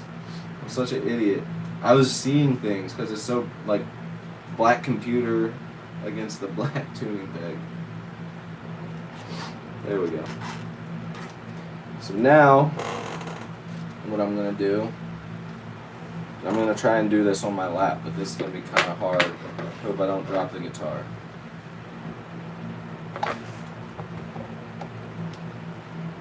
I don't know if you guys can see. Alright, I think you guys can see that right there. So here's what I do. I take it right there on the end, leave it just a little bit, and then wrap it the way that it's supposed to go. Let me remember which way this is going to go for the tuning. So we're going to go around this way, yes.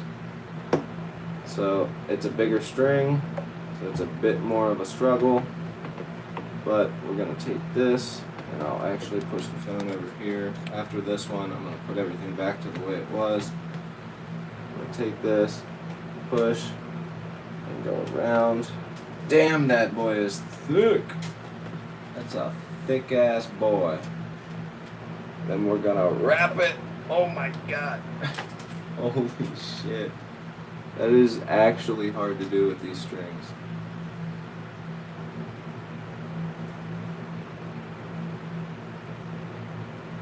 Gonna wrap her one time and then hope to God that it's not too big or too much length on it. Alright, we're actually looking good, so I'm not scared anymore. And the reason that you want to make sure that the string is below where the string is coming out of, those of you that don't know, is because look what it's doing right now. Okay? Look right here. You see how the string is below this little notch right here where we originally strung through? As I tighten, this is going to push up on that. It's going to lock it into place a lot better. And I'm going to show you guys how to stretch your strings out and get that to where you don't have your guitar falling out of tune every single time you put new strings on. Oh shit, I need to put that on the nut. Whoopsies. There we go.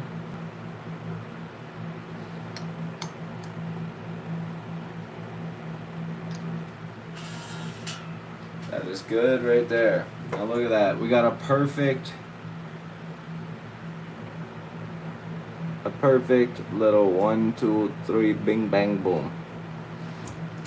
And I'm going to take my pliers and make sure that we snip, but we're good for now, you guys. Let's go ahead back here. And let's put the rest on, but a lot faster.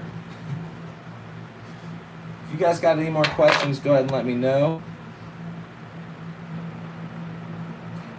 Palette. Shave for $130. Shave what? I tell you what, I'll shave my mustache for $130 right now. I don't know. Will I? I don't think I'll do it for $130. I haven't shaved my mustache. You will not want to even see the reaction of the wife. She'd be like, what the fuck? You did what to that mustache? It's not much of a mustache, but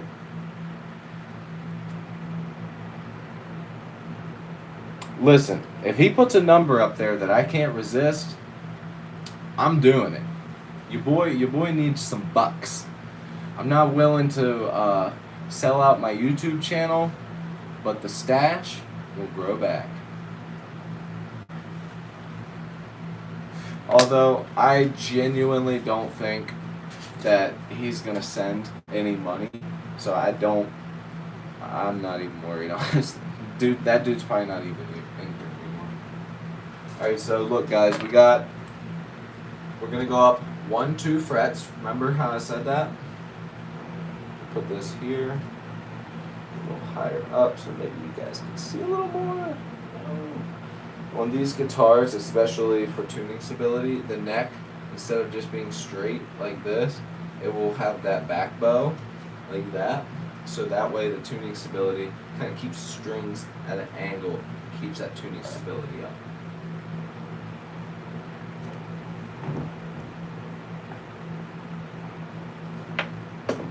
With that said, let me go up 2 markers here.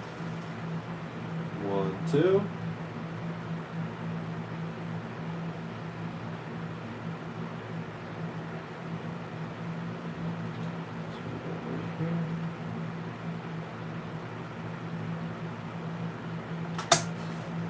There we go.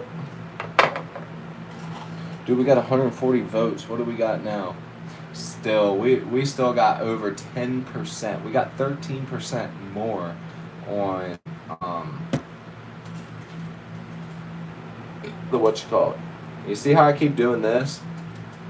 Sometimes, and especially on cheaper guitars, I've noticed when you go to string your guitar, it'll get caught. And you won't notice it. It'll be snug in there. It gets caught on the little ball on the end. You see these little wedges here on the string? See those little wedges? Sometimes they get caught on the metal sticking out or somewhere in there. And then while you're playing, it'll pop.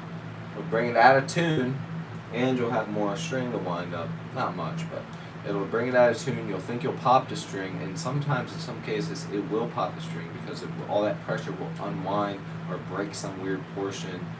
You know, it's got to go somewhere. You know. So we're gonna do the same thing we just did with the last one. I'm gonna bring this back. This time I won't miss the hole.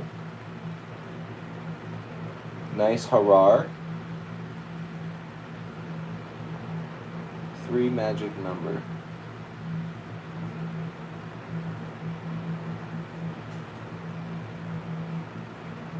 So those of you that are genuinely looking for how I set up the guitar, the actual setup is about to happen after these get put on. So let me go ahead and knock this part out real quick, okay?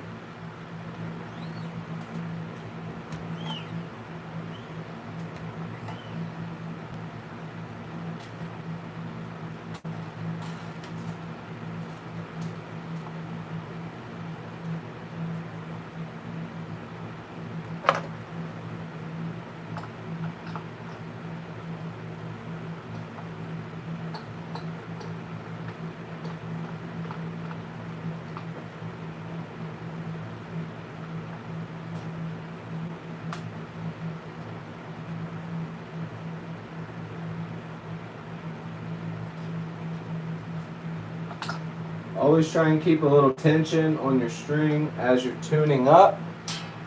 You know what I mean? Make sure you got all of that stuff stretched out on that guitar there. I'm going to keep these tuned very low for now. Now we got to get the rest of our strings on here. We're going with the D now. 3 wraps on tuning peg is the magic number. Yes, yes, yes, yes. You know what sucks though? Is sometimes you mess it up, and it sucks whenever you're playing your guitar or you just stringed your guitar and and then you end up with 1 or 2 and you're like, how did I fuck that up? I swear I cut that right. Which is why I go to the tuning peg thing. And those of you guys who might go, oh yeah, but counting the tuning pegs doesn't really count. You can adjust it varying on your strings, okay? But going 2 tuning pegs up has worked for me. It's even working on it. I went a little bit farther up, maybe like 2 centimeters. Okay. Got our D string here, which is probably gonna be tuned to like fucking Q or something.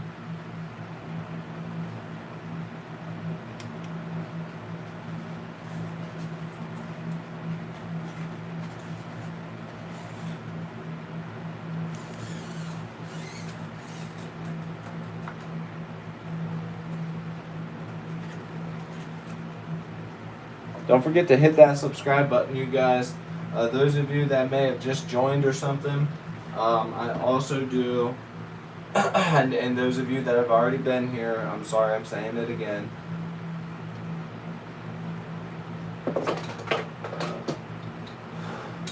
Those of you that are new, I also do a more professional looking live stream where I write songs live with the chat, punk, hardcore, thrash, blah blah blah blah blah blah blah, all the good shit, all the good alternative stuff.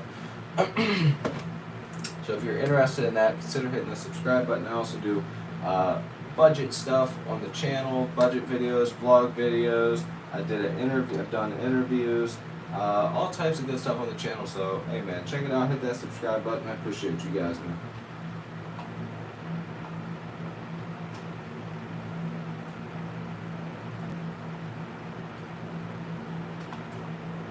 And we're gonna cut it right there.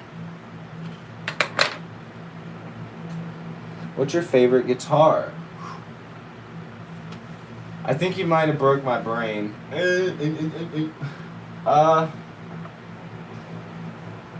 me ask you this. One that I own or one that I might want?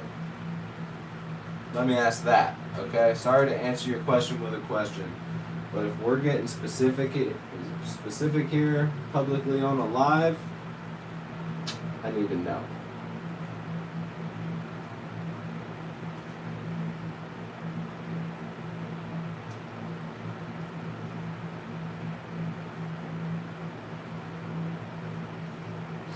Oh God, I gotta reach.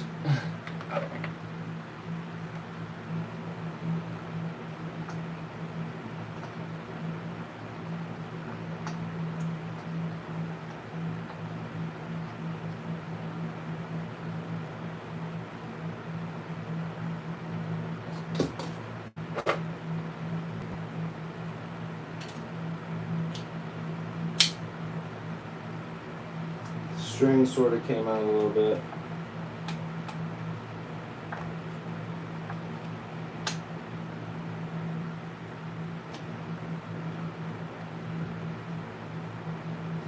Should be good, but that was scary. I don't want that to come out.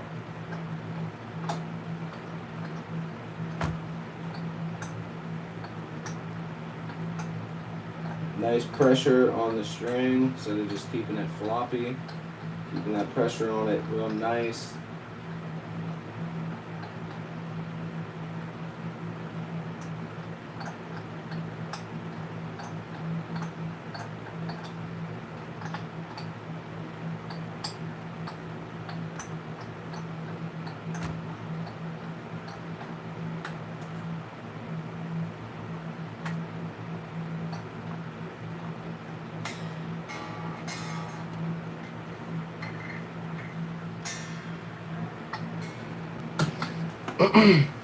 Okay. My favorite is a modded 57 Strat. Very nice. One that you would buy if you needed a new upgrade. Alright, so an upgrade.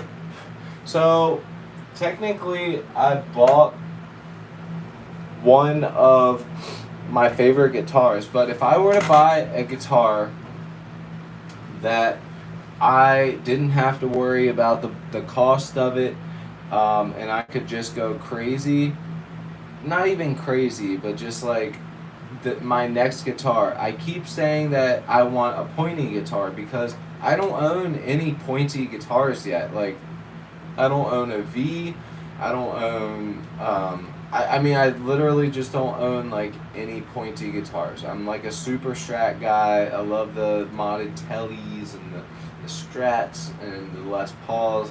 I'm really big on Les Pauls too much anymore, but like I love all that stuff, but I've never had a pointy guitar. I got a PRS.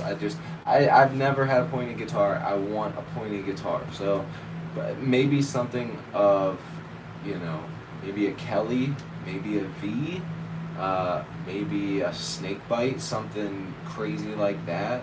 Something cool, man.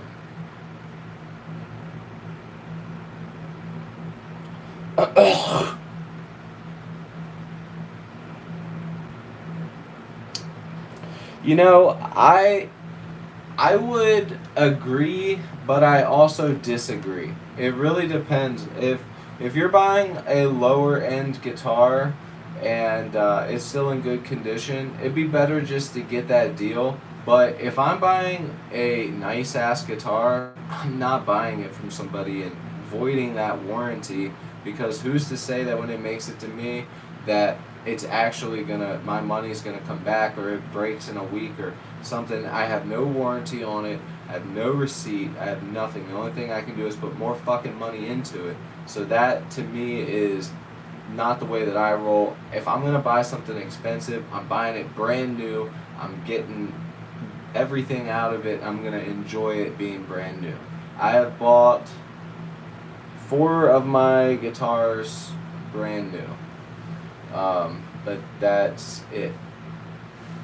All of my other guitars have been bought used, or lightly used. I'm a very budget friendly person. I love budgeting and stuff like that. I'm not against it at all. But if I'm going baller, I'm not buying used. I'm just not.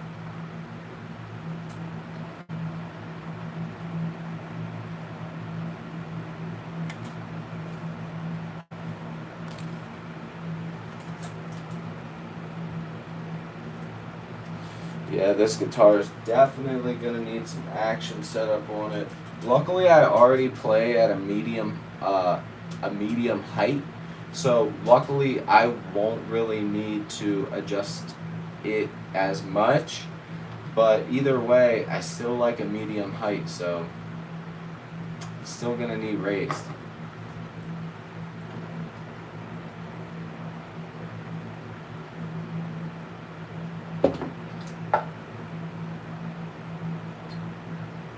Make sure we tug that. And we're good. Got our G string here.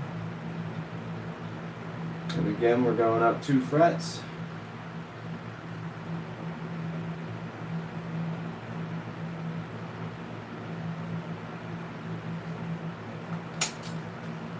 The G string is the one that scares me, man. Because this one is always the thickest. And if it's pointy, it can cut and stab.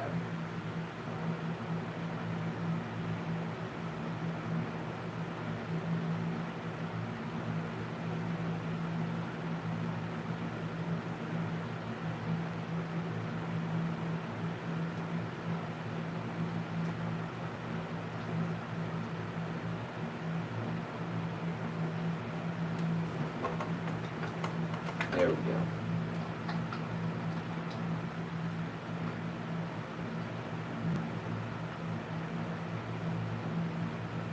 Put that pressure on it. Keep that pressure. Keep that string below, as low on that tuning peg as you can go.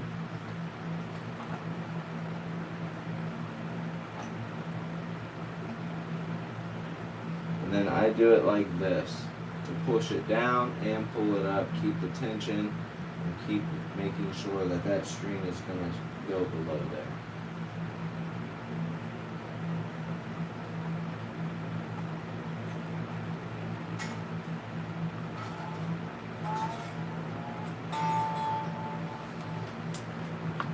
There we go.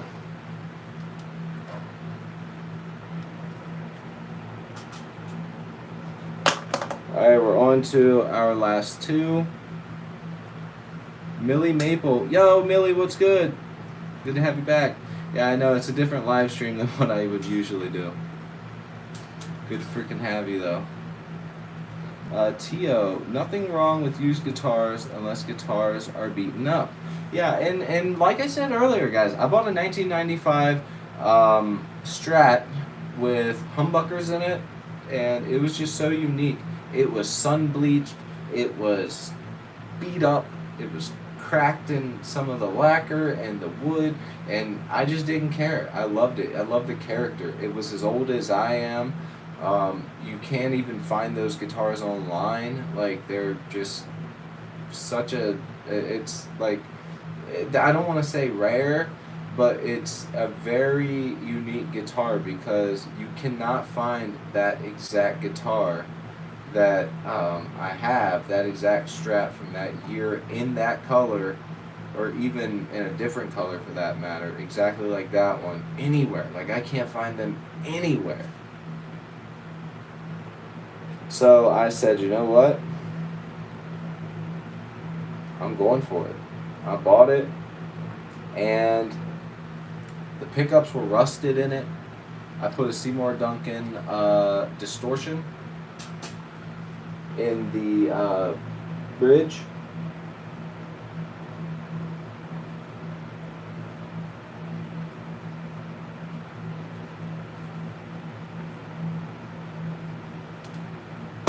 Oh shit, it scared the fuck out of me.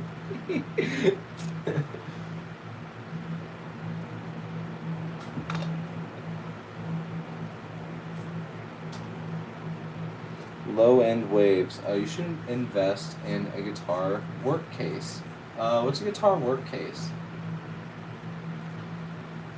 You talking about one of these? Talking about this? Talking about one of these? Talking about some of this? You talking about the pad? You talking about one of these?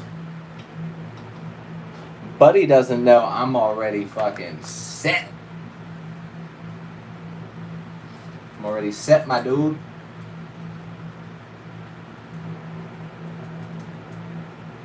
Although maybe you're talking about something completely different. I don't fucking know.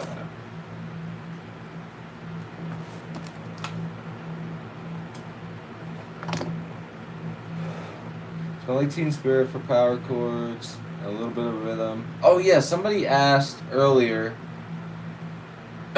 what should they start playing because they're new at guitar. Well, while I string these last two ones, I'll tell you my guitar story real quick. My dad played guitar, and not to get too personal, but addiction runs in my family, and I watched him tune a guitar for 30 minutes at one point in time. So I learned how to tune a guitar before I even knew what the hell a guitar was, any terminology. I saw the way he did it, and I learned how to tune a guitar that way, except I always thought it was just on the 5th fret, and I never figured out that B string was different, or I'm sorry, the G string was different. So I always had my guitar tuned wrong at first when I started playing guitar. And then I finally got a tuner. And when I started to finally say, you know what? I'm going to learn how to play guitar. My son was born. He was a couple months old, maybe like a month or two old. I would go down to the basement and get super stoned and learn how to play Sublime songs on the acoustic guitar, other songs, like little lead licks, stuff like that. And then I started jamming with people. I just started jamming all the time with a cheap acoustic guitar. And I worked up to everything that I have now, literally from absolutely nothing. So I would say if you're going to start playing, just start trying to learn the stuff that you like. And if that's too hard, find something else that you like that is a bit more simple. I'm sure that if all you like is hard to play music, then honestly, I don't know what to tell you.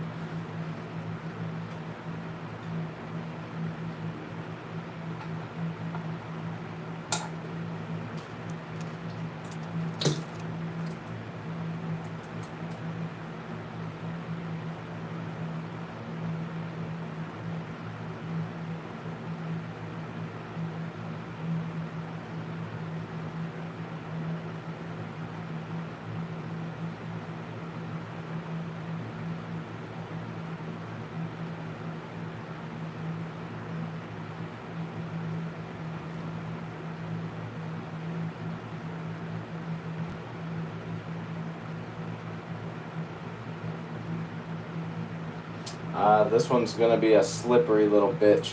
So this B string right here, you can tell I've already bent it, getting it ready to loop around, but I'm having a problem with it just slipping out. And sometimes that happens, So what I'm gonna have to do is either try and straighten this out or just push in farther and then try and keep that tension, keep that tension however you can, then wrap it around so that way you don't lose the string. I can't tell you how many times I've lost a string because of that exact thing happening.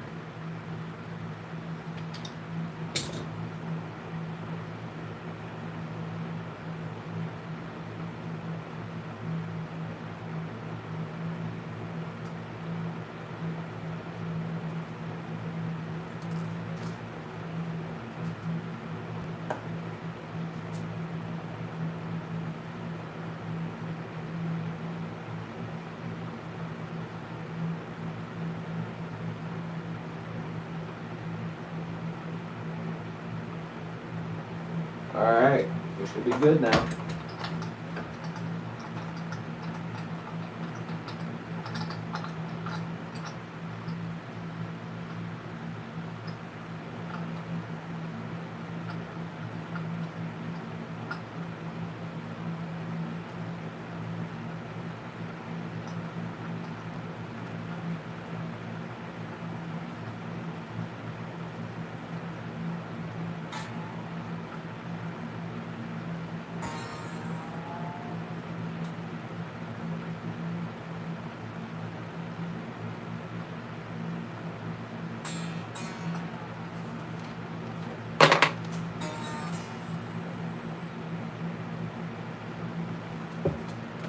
Alright, we're on to the last string.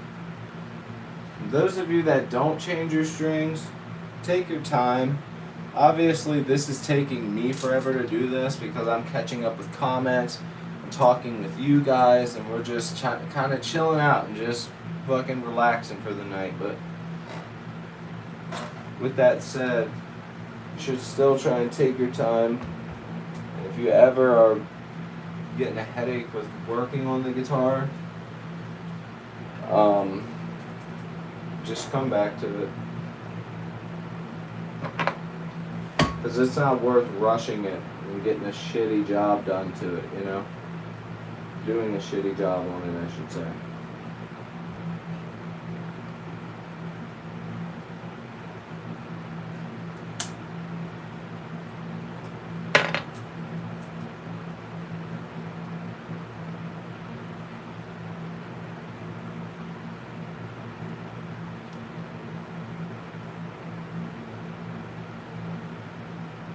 Oh shit, I need to plug my phone in.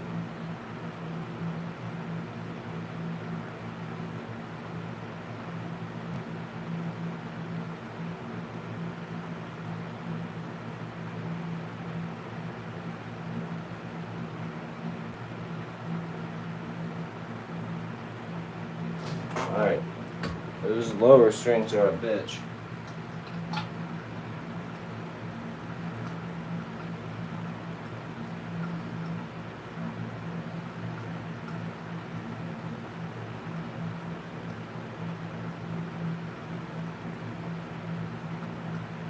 May have cut that one a little long, so this one's going to have about 4 instead of 3 loops, but whatever.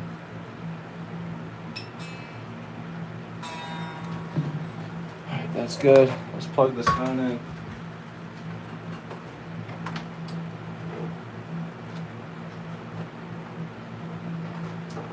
I got so much shit on this desk right now.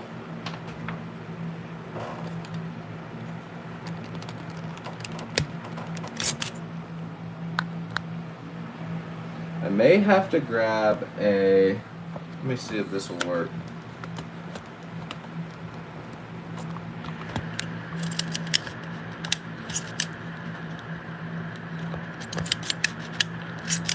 No, that's not gonna work. Let me grab one of my tripods real quick.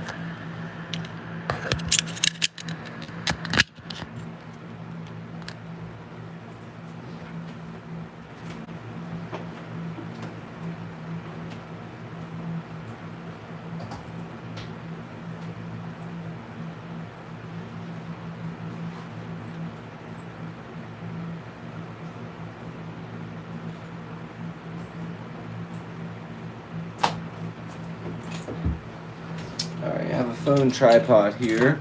Just be patient, guys. We're getting started here. Alright. Get this all set up. I do apologize. I'm just gonna have to go to the side like that. Bada bing, bada boom. And I'm gonna have to set this up somehow. Oh, Lord. I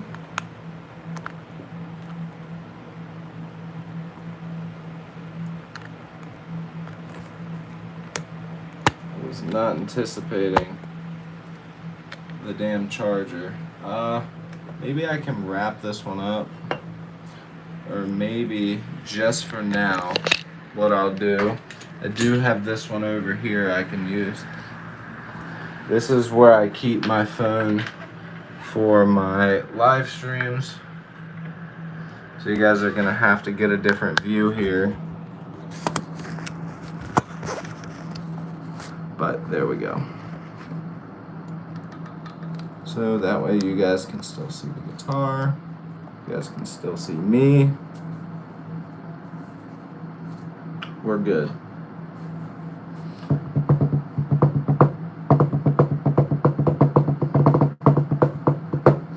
Alright, we got all the strings on. Now we've got a tune. And the tuner's here somewhere. I brought up the little clip-on tuner. A lot of people will say, yeah, but you shouldn't use a clip-on tuner because a clip-on tuner is not as accurate as shut up. It doesn't matter. It's my guitar. I'm going to do it the way I do. My mixes sound fine just the way that they are. I don't need that tip. So we will be fine. I promise. We will prevail past that handicap. Although, oh, there it is. Nice little tuna.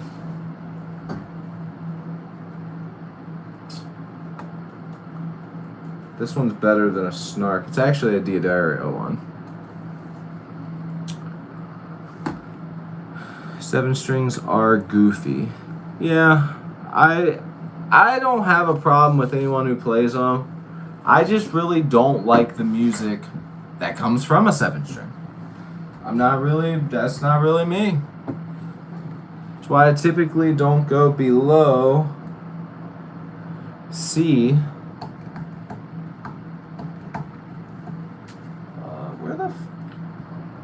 I put all my picks in one. Oh, they were under the Leathermans. Alright, so let's grab. I got my Jazz 3. It's one of the black ones. I say this every time so people know. The black ones are a little bigger and they are made of a different material than the red ones. Debate me on it. You can Google it. It's true. Alright, so let's go ahead and tune this up. I'm going to actually tune it up with the position I'm going to play. Just get in that habit. And then once we're at full tension, we need to tighten up any of these that are a little loose. If any of you guys are having a problem where you reach this thing where you're like, every time I try and tune my guitar, I just go to a tiny bit and it goes way too sharp. And then when I go down, it goes down way too far. Well, then you need to tighten or loosen that little screw that's in there. Just that little bit, just a little bit, so that it's smoother when you move. And if that doesn't work, well, then most likely your problem is proceeding more from a actual tuning peg. Or the actual tuners. Okay, so if we're gonna go C standard, just for now.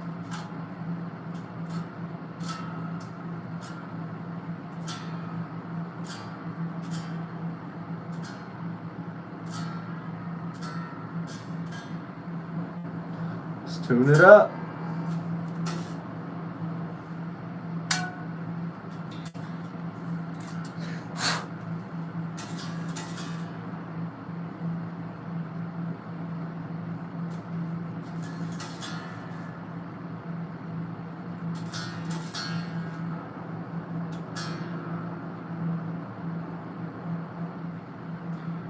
I never go to this tuning, so this is very weird for me.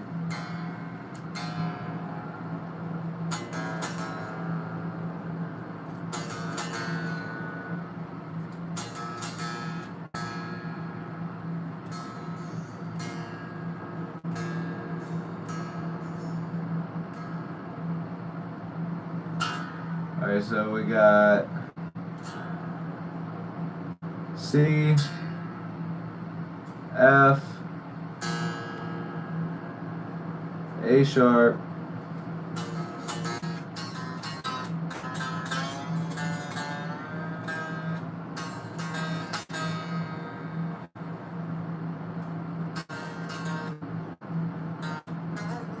that feels super loose though.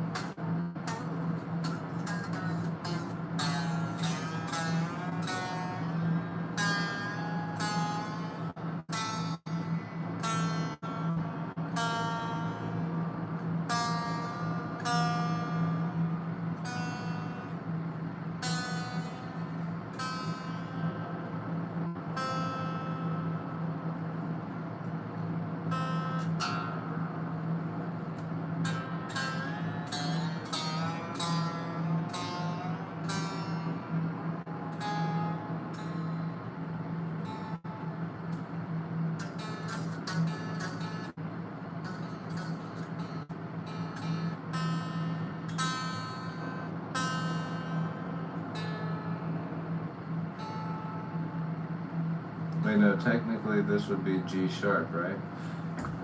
I need to know what even begin to tell you how absolutely confusing that was for me right there. Because at first I was like, no, I'm tuning it correctly. I know I'm tuning it correctly because I can hear that it's in tune. But then I look it up on Google to assure that I'm doing it right, just so I don't feel like an idiot, but then I proceed to look like an idiot because Google, I type in C standard, but then they gave me drop C. I just was like, what the fuck? And I started putting it in because I'm like, oh, I should just trust Google. Nope, I'm never trusting Google again.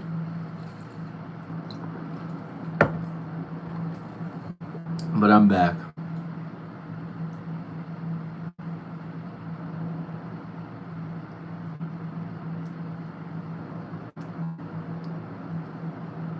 Yeah, the pattern does get affected slightly, but it does depend. Sometimes it stays the same or almost the same, depending.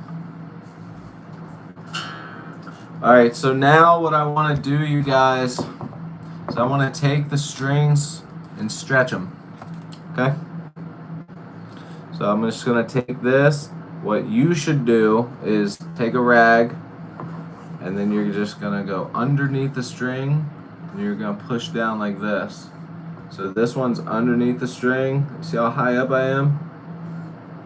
Push down and stretch. There's tons of different ways to stretch. Everyone has their own way. It doesn't matter as long as you lift up and stretch that motherfucker to the ceiling. Alright?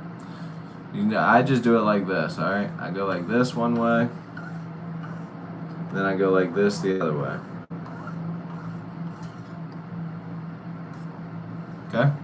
Then you do it for each string. It's gonna feel weird. It's like, oh man, it's gonna pop on me, but no, you should be good. And I do highly recommend, if you use your bare hands like I am, that you make sure that your hands are clean. Because then your dirty, grimy, nasty hands are gonna get underneath the string. When you pluck, all that dirt is gonna go on the fretboard, work its way in, and do the complete opposite of what we just spent all of our time doing. And I did wash my hands before I worked on the guitar, which I always do. Before I play the guitar, I always wash my hands. So that way they get dried out just a little bit. It makes it easier to go up and down the back of the neck. So we're just stretching.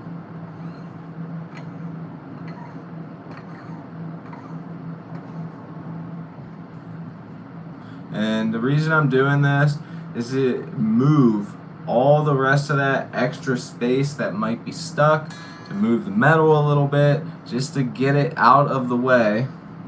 See them dirty fingers now? You can see my fingers are like dented in from the strings. But yeah.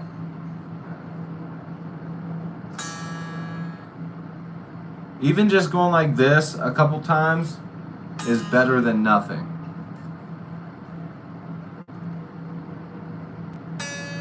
And then make sure you go up here, lift a little bit, in case it gets stuck in the nut. Because if you have too tight of strings, I had this happen on a Les Paul one time. Where I put the strings on, and I was like, oh yeah, no, we're good. But the nut wasn't sitting all the way, so it was like barely just sitting there. So anytime I take it out, it would just sit in between the nut. And I was like, what the fuck's going on with this guitar? So then I had to take the correct size and file it in. It was a pain in the ass. And which also made that guitar more permanent to that size, which kind of sucked. What's that? Can you do Gojira? No, I don't really listen to Gojira like that, but I do use the Gojira plugin when I do my live streams. We were perfectly in tune, and now we sound like this. That's why you gotta stretch him.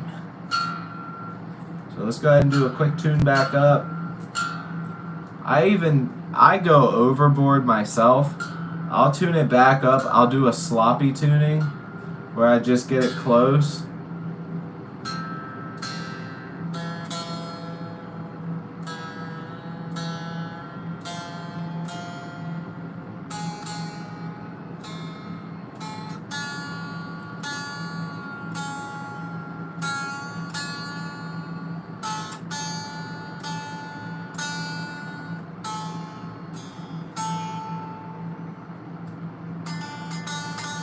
See, I just got it close. And then I'll go back through one more time just like this, real quick. Just for a precaution. Especially if you're playing a show and you just change your strings and you stretch them. Do it twice so it doesn't go out. At least that's what I do, and I never really have too many problems depending on the guitar.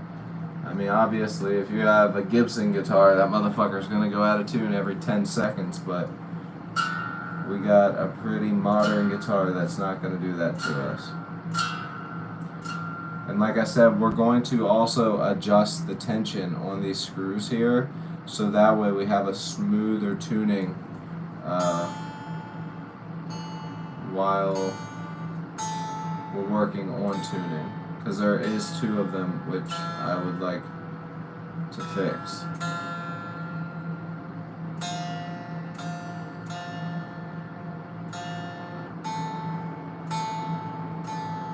Which is these two.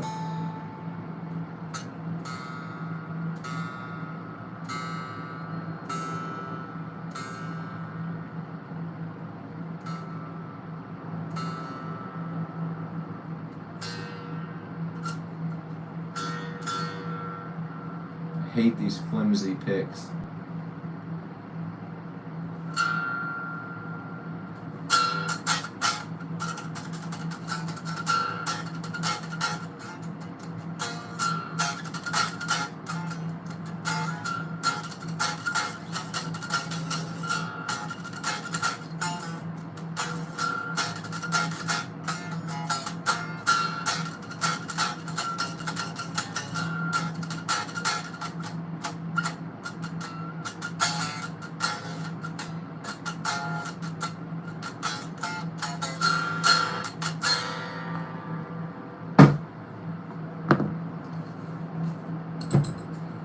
Oh, I heard you, you bastard. Where'd you go?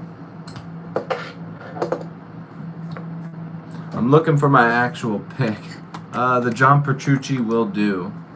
That's my favorite pick by far, actually. The John Petrucci picks. I'm still digging that T-shirt big time, dude. Go check out my buddy. And he's got them for sale. Go get yourself one. Tell him I sent you.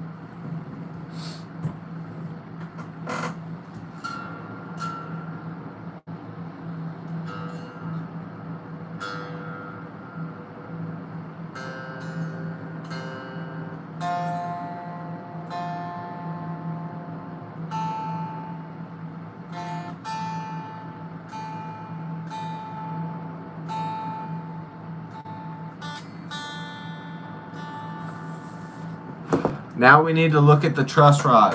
Alright, so we're gonna look, make sure it's where we want. This guitar, even though we're in, let's just say we are in the same tuning, okay, that we were before, but we put bigger, excuse me, we put bigger strings on than we had last time. You're still putting more tension on the guitar. So you're gonna have that wood bending more in a different direction than you did with the lesser tension strings. It's just how it works. It doesn't matter if you're going up or down, you're putting more tension on the guitar. You're gonna have to change the truss rod. That said, I don't know if this one will need it. Sometimes it takes a little bit for the wood to move. This guitar was already set up pretty well, so I may not need to do that yet. You know what I mean? But we're gonna check it.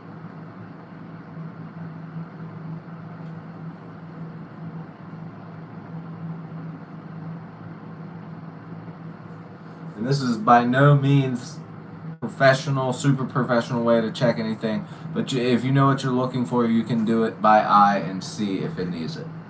I like this guitar to have a little bit of more bow in it, so I like the guitar to have just a little bit of bow and then be at a nice medium height on the action, so that way I can really dig into those strings. That's what I prefer. Right now I'm not really seeing anything. We're gonna check again.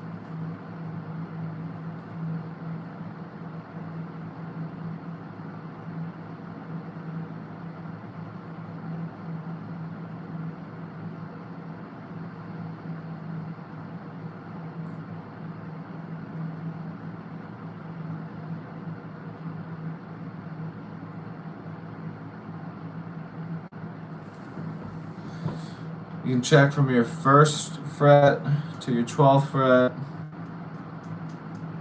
You want to hear some tapping there. If you hear no tapping, most likely you're going to have some string buzz and some problems. I just came across this live tonight. Cody, you're a cool dude, so I subbed. Fuck yeah, dude. Great to have you, man. I appreciate it. So, do you own any Stratocasters? Yes, I do, sir. I own 2, 3. Hold on. Because I just got rid of, I gave one away in one of my recent videos. I did a vlog where I was giving away my old, like, basically broken guitars, and I came across this guy who said that he wanted to fix them up to give them to his church in El Salvador, so I fucking ended up being a sucker and came upstairs. I grabbed a bass and one of my guitars and I gave it to him for free, literally for free. So he walked out of this house with 5 guitars. But with that said, and a Marshall amp I gave him, a practice Marshall amp. Anyways, I own a Fender Ultralux Stratocaster with the Floyd Rose. It's a silver burst. I own a 1995 Mexi Strat with a distortion, Seymour Duncan distortion in the bridge, and the one I gave away. I have 2 Telecaster style guitars, one classic style, and then one modern style, like this Charvel Pro Mod. And that's it for Strats. I got 2 Strats. I think that's plenty. Alright, so let's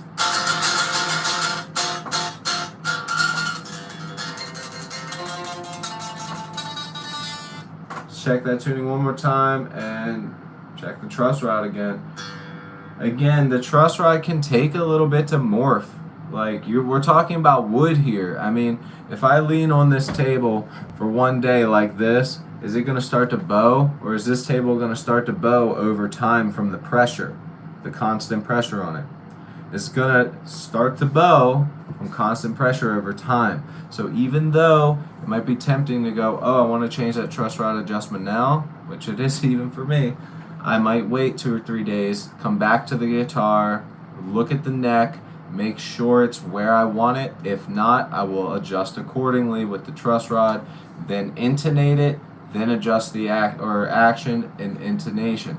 So that's pretty much where we're at with the guitar. But because I think, and this is just from my experience with the guitars, because I think that this guitar is fine, I'm gonna obviously open up the truss rod up here and take a look to make sure that the truss rod hasn't gone loose or nothing crazy's happened to the truss rod. So I'm still gonna take a look at it, but I don't think we're gonna need to adjust anything. I think that it's gonna be fine. And then after that, we're gonna intonate, make sure the action's where we want it. Yeah, thank you for that sub, Bar Shot. If you guys are interested in the other live streams that I do, like with my nice setup, where we write songs live with the chat, I'm talking, we got guitar, solos, bass, we got drums. I do a full song live with the chat. So if you guys are interested in that, hit that bell notification with the sub, so that way you guys will see that live stream pop up as a notification. Then you can join in and just say what's up, or come give some suggestions on the song.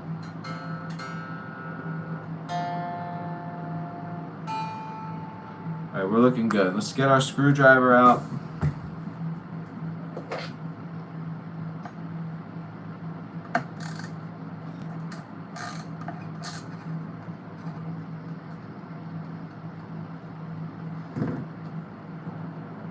I do have a little metal, it's a magnetic. Most car shops, or really any shop that deals with tools on the regular, it's basically a tray that's magnetic for screws and stuff like that, so you don't lose it. I have one downstairs on my desk. I have a desk downstairs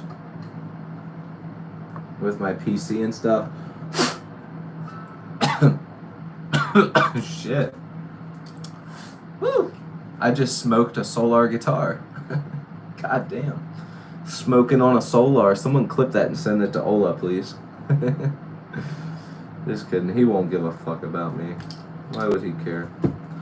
Alright, so the size of the truss, I think it's this one. I'm pretty good at eyeballing. I'm gonna take a guess and say that it's this one right here. Windy Melly. Yo, thank you. Hey dude, do you take any requests? So right now we're actually just working on the guitar at the moment. We're setting this guitar up fully. We've cleaned the guitar. We have cleaned the frets, cleaned the fretboard, conditioned it, and now we're checking the truss rod to make sure it's not loose, hanging out in the neck or anything. And I have made sure everything was tight, all that bullshit, made sure everything was screwed in good, all that, just to double check everything. And right now, we're making sure that truss rod's not loose. We're going to make sure action's good because we put bigger strings on, and intonation, and both of those things. And we're pretty much done with that. But I do have live streams that I do where I write songs live with the chat. I don't do requests, sadly. I'm just not into that whole thing. But look, man, I really appreciate you, brother. Thank you so much. Hit that sub button and tap that bell so that way you can freaking get notified and join in. I'd love to have some of your suggestions in with one of the songs that we write. We do pretty much anything that's counterculture or alternative, you know, punk, hardcore, grind, all that good shit. So freaking join it and come check out the live streams. I appreciate you, man. Thank you so much. And everyone give some W's for Windy Melly. Thank you so much.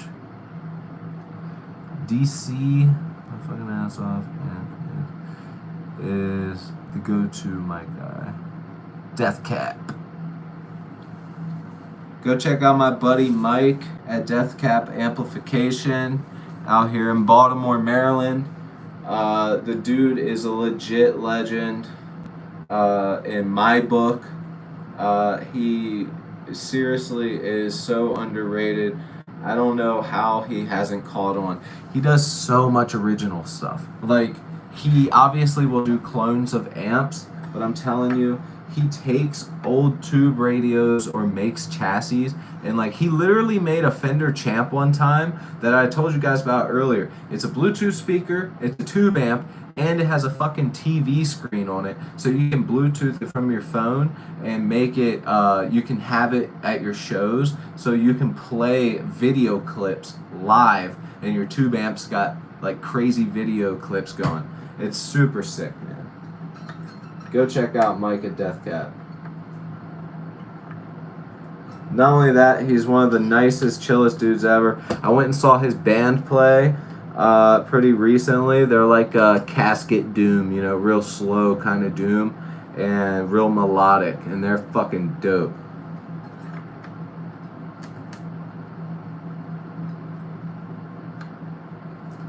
Alright, so our truss rod feels pretty tight. I can't get it fully in there right now.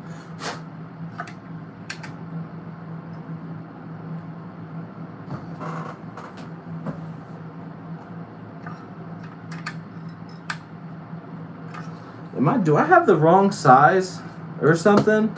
I could have sworn that that was going to be the right size. Maybe I'm just tripping. Oh, that was it. I was one size too big. Ah. Yep. Doesn't matter how long you've been doing it. Alright, so right there. You guys can't even see. I'm in the guitar right now. We got this in here. Don't be afraid to do this stuff, you guys. You're not going to fuck your guitar up from micro adjustments. Even if you're just checking it. Look. Look. You think I care? You think I care? I don't care. It doesn't matter because it can always be fixed. It's your guitar. With that said, though, the guitar looks fine.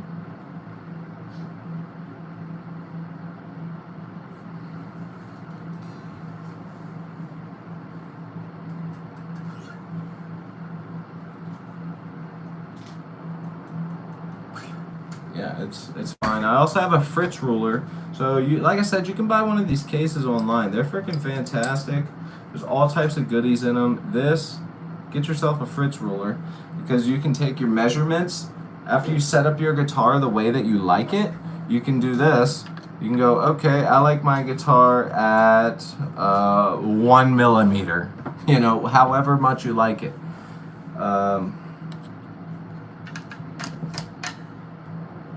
And technically having the guitar like this is not the professional way to do it. It's just my desk is too cluttered up right now because technically we're putting pressure on the neck, so it is being pushed up by like micromillimeters with that wood and gravity and everything working against it. So technically it's not perfect, but look, man, I play metal. I don't play perfect jazz in front of 100,000 people. So we're just chilling. We're vibing. And as you can see, we are there. It does get a little bit higher here, but barely any. I mean, this guitar is just freaking great, man. I mean, what a legend. Ola England, brother.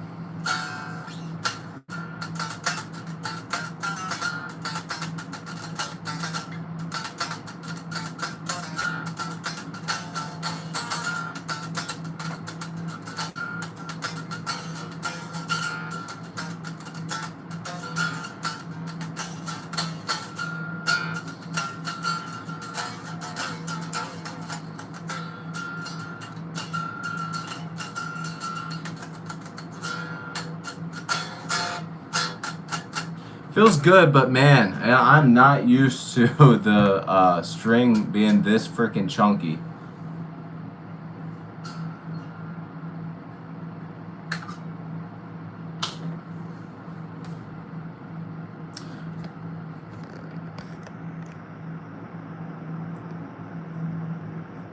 Yep, I just checked even with 196 votes on the string size, we still have 37% with 56 11s. What size strings do you guys use on your guitars? Your fave is 942s. Wow, you got some small strings. You guys want to see something pretty kind of hilarious? I wouldn't usually pull this out with my OCD, ADD brain. Like this desk is bothering me. If you could see how messy it is, I can't really deal with that. But I'm gonna do it for you guys right now.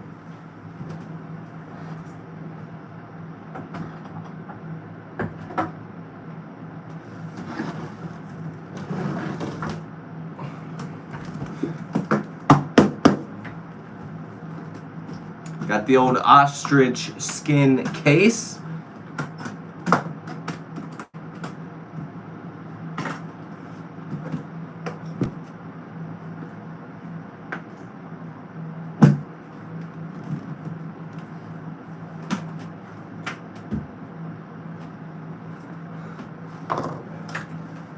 So this guitar, it's the first guitar I ever bought with the money that was like, oh wait, does it even have them on there anymore? No, it doesn't. I changed them. Or maybe I didn't. Take a look at something real quick.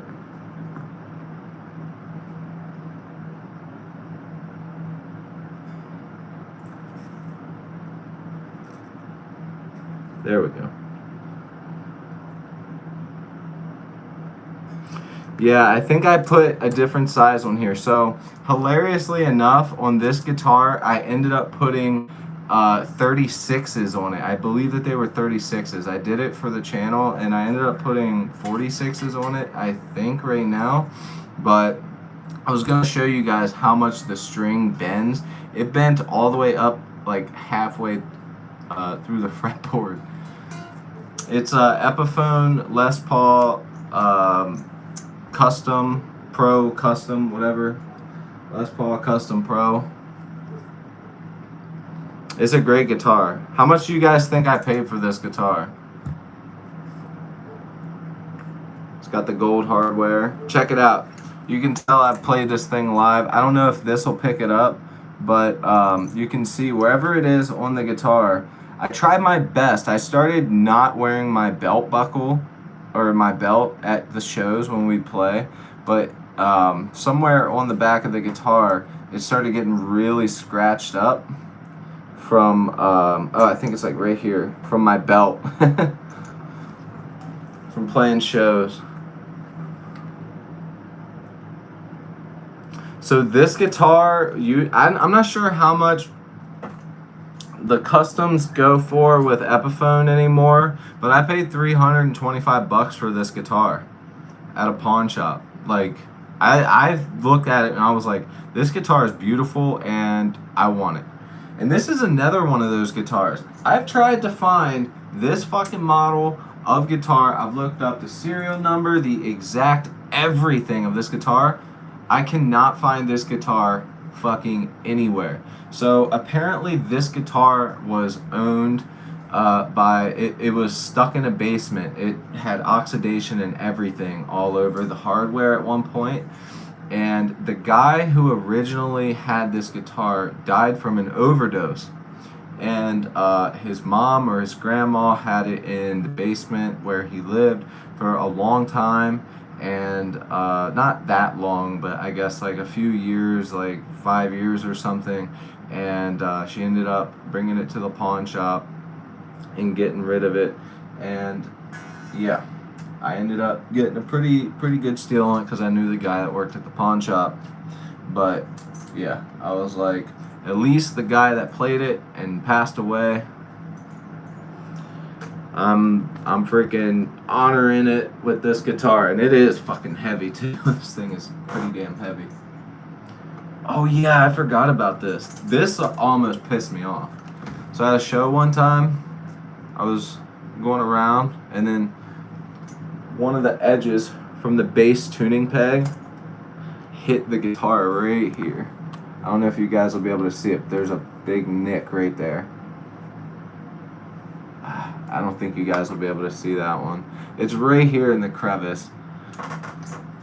But yeah, wanted to show you guys the hilarious size of the strings, but I don't have them on there anymore. I think they were like 34s or 36s. They were ridiculous. They were the smallest ones I could find. I did it in a really early video that I had on my channel.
Um,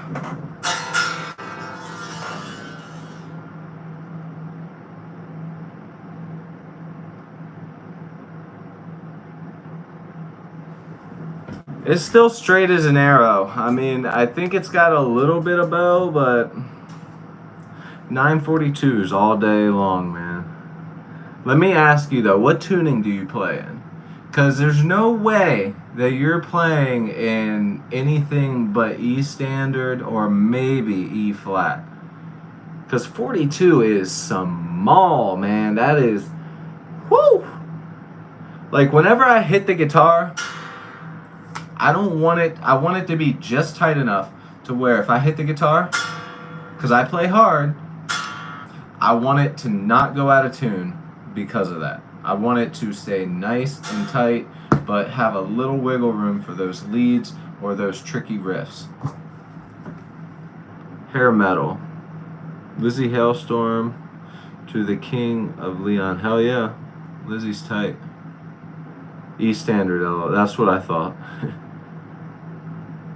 J, you're right. 10s if my fingers feel beefy. I use 11s, dude. I prefer 11s.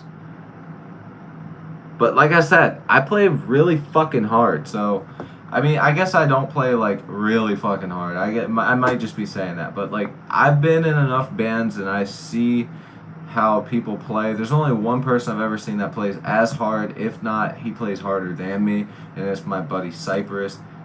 He is a monster freaking punk guitarist. He can come up with the catchiest melodies. He's a great freaking punk songwriter, man. He really is. Great freaking songwriter. He actually does vocals in my band Narc, which we need to get together and put some shit together. After our guitarist left, kind of left us bummed because we had just gotten over all the drama. And then the drummer that was drumming at the time ended up leaving. And at that point, I was already starting to get really good at like recording and stuff. So I was just like, man, we were so fucking close. We were a month away from playing the first show, and we had just busted ass getting all these songs sounding fucking mint.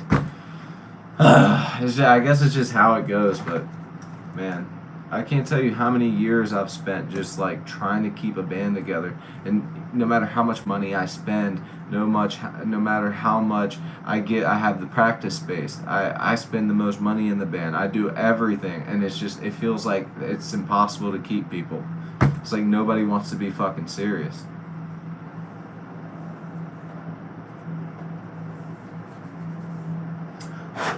We're gonna go ahead and put this back on, by the way. So we're gonna put our truss rod cover back on. Is that a death cap for cutie? Death cap for cutie. Wait, did he actually say cab? Oh no, it says death cap. It's a tube amp company my buddy owns. He makes tube amps out of old vintage radios. Good tube amps. Soldanos, fucking JCM 800s, motherfucking Ampegs, Fender Champs, what was the one, the Sun Model T.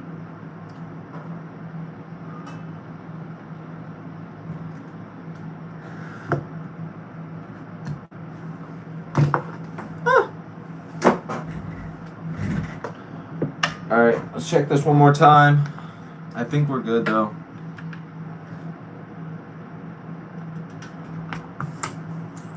Woo!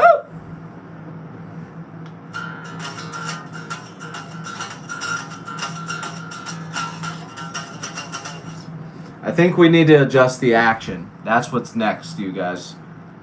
Thank you guys for sticking around. Thank you guys for hanging out and just chilling with me, man. I really appreciate you guys. And if you guys haven't yet, hit that subscribe button, man. I'm trying to get to 2,000 subscribers. It's been a really rough road trying to get there. It's just like, it feels like it's freaking impossible. I don't know. I'm not trying to blame YouTube, and I do have a full-time job and a family to take care of. So, I mean, but I do post frequently. I do live streams frequently. I make sure everything I do has some quality and knowledge to it, and it just feels like, you know, YouTube doesn't want that. YouTube wants me to like start some drama or do some dumb shit. I don't know. It's like people don't want to see real shit. People want to see bullshit.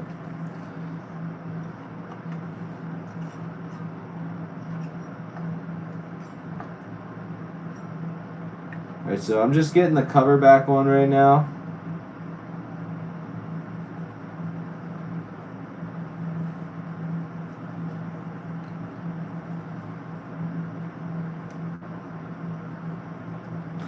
Damn, it's so hard to get these fucking covers back on. There we go.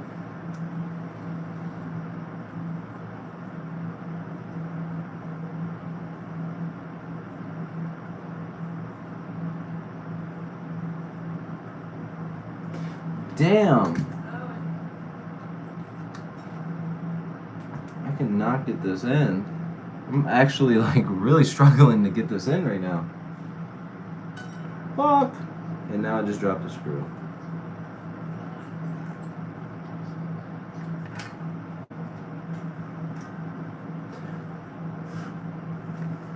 Alright, this is it. I got it.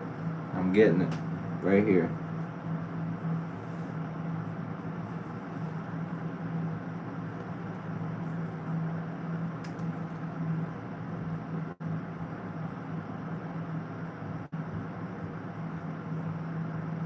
Are you fucking serious?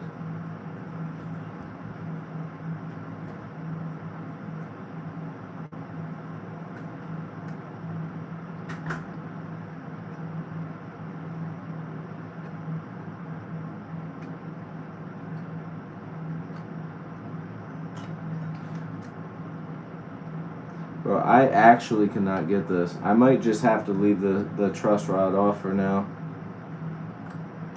Or grab my smaller screwdrivers. That's probably the issue. No, the issue is actually this string right here. So we're gonna untune this guitar string and move it to the side. It's always the goddamn G string that's a problem. Actually, it's the damn D string.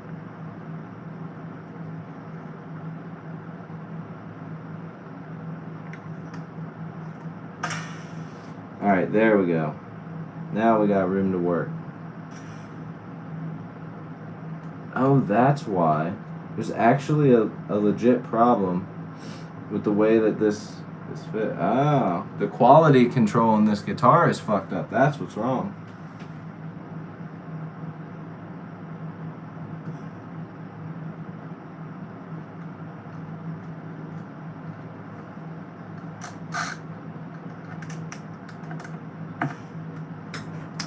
I'll show you guys what I just had to deal with in a sec.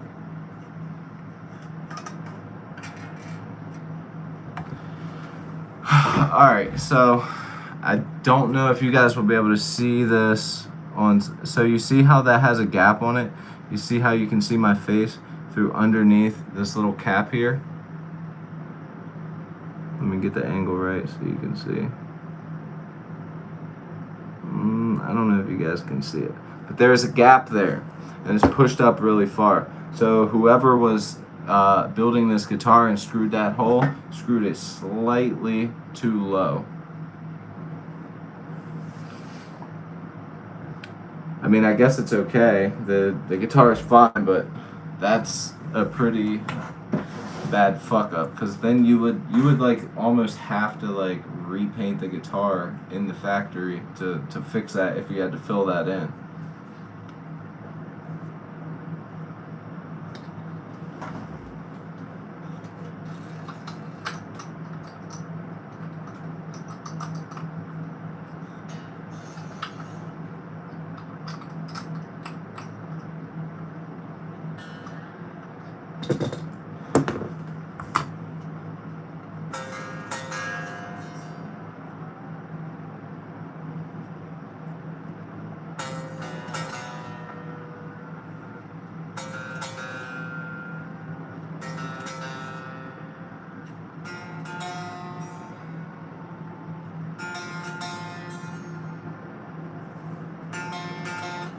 Alright, time to adjust the action.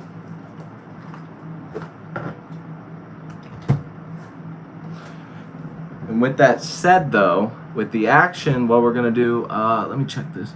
Joseph, oh, that's unfortunate. Gary, hopefully you back up on the stage. Like to, I don't know what you're saying there, buddy, I'm sorry. Trading Puerto Rico for Greenland.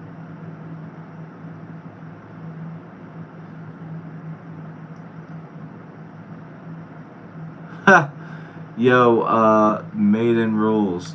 His Maiden Rules says, my uncle drank a gallon of varnish. He had a horrible death, but a lovely finish. That's pretty good.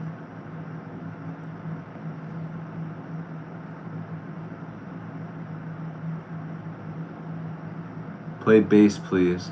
Okay. Actually, I'm not going to be able to switch streams over, and even if I could, I got some shit I got to do tonight, but subscribe, you guys. Join me on tomorrow's stream. Seriously, let's have a fucking banger stream tomorrow. For real. Hit that subscribe button and tap the bell. Hit the bell so you get notified, and then we can fucking have a dope stream. I'm going to use this guitar. We're going to start a brand new song. I'm going to riff out. We're going to go, whoa, that sounds cool. We're going to add some drums. We're going to keep writing. It's going to be sick. We're going to add bass. We're going to add lead guitar. It's going to have all the goods. Freaking hit that subscribe button, man, so we can get it going. Alright, so what we want to do now that the guitar is all set up, almost, we want to get it as in tune as possible. Okay? The height on everything is fine. There's a little buzz.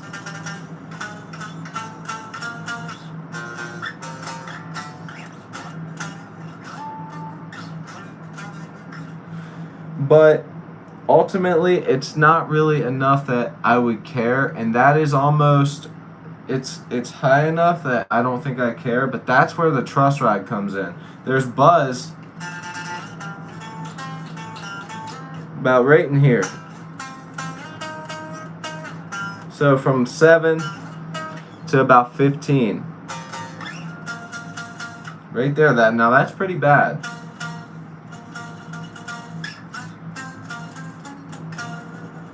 That needs raised up, because that one is pretty damn bad. So we're gonna raise up this A string here.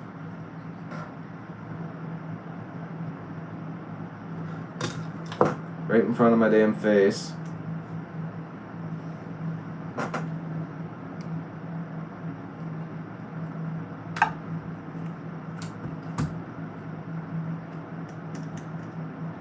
Thank God. Okay, so we're going to tighten it to raise it up.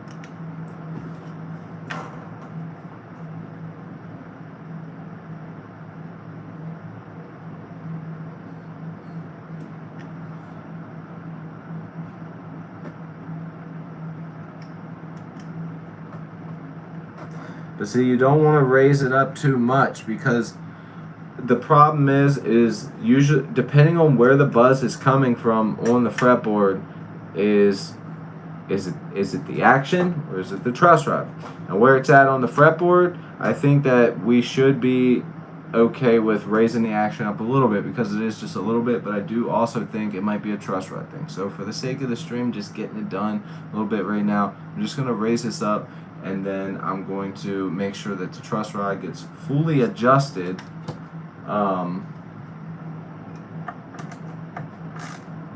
Where it needs to be on my own, because the guitar needs time to settle, all that good stuff.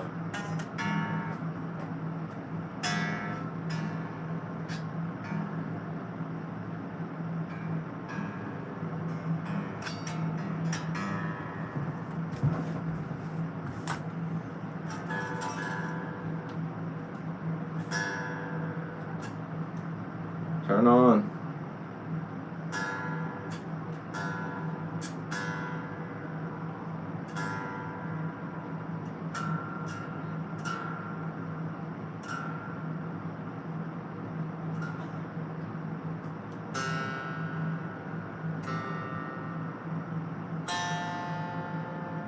Alright, make sure all these are tuned. That's the only one with the fret buzz though. So we're good on that. Now we can do what I was about to do. Hate running into problems. Okay, so we just need a screwdriver and a tuner for this, okay? We're gonna adjust the intonation. When you adjust the intonation of a guitar, they say to use a quality tuner, so I'm not doing that. I don't care. I set up all my guitars with a clip-on tuner. I just am very subtle about it and make it work, and it sounds great. It's fine.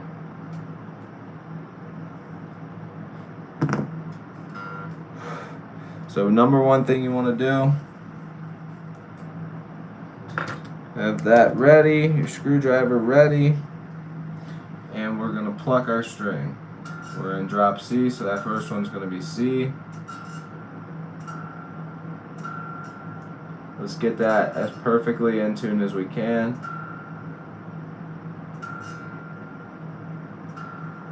Oh shit, you know what we didn't do?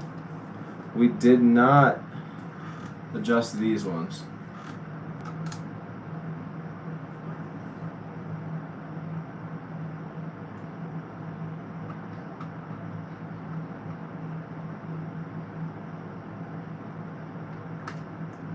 These bottom three, I meant to tighten up the tuner just a little bit. They were a little off.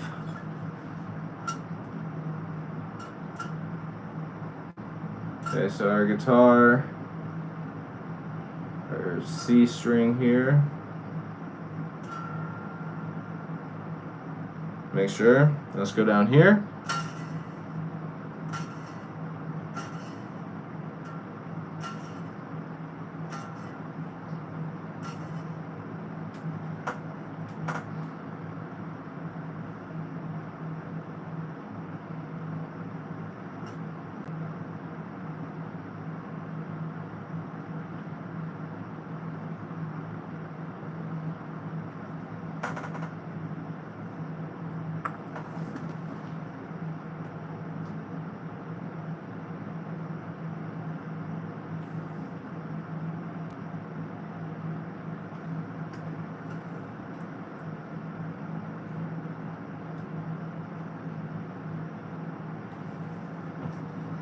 That's gonna be a truss rod thing, man. That's so frustrating.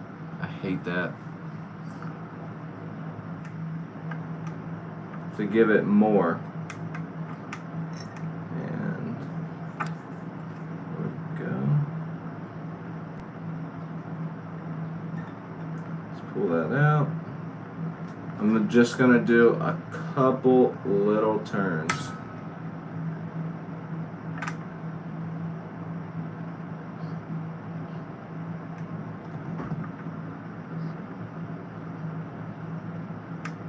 If I can get a hold of it.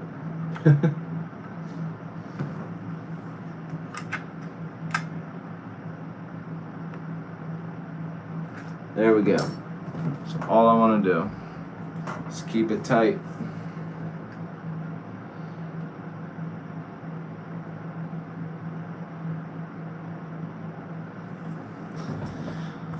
All right. And yes, the guitar did go out of tune.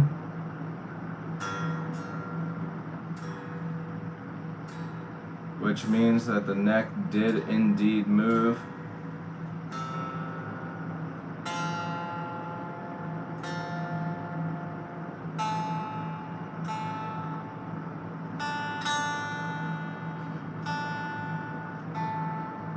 Sorry, talking with you guys kind of got me a little turned around on everything.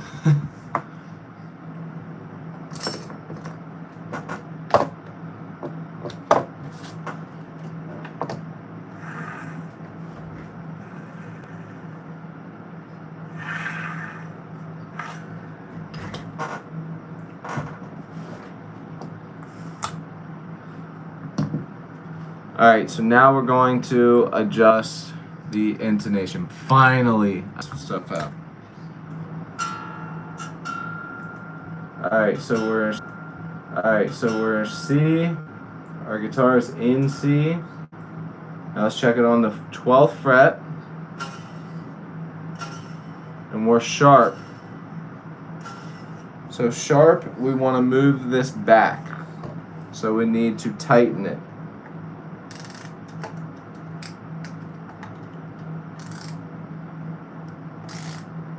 Or I'm sorry, no, we need to loosen it. Shit.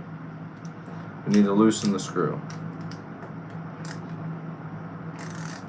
No, wait, I'm wrong again. Shit, no, I was right. Damn it, I'm all thrown off.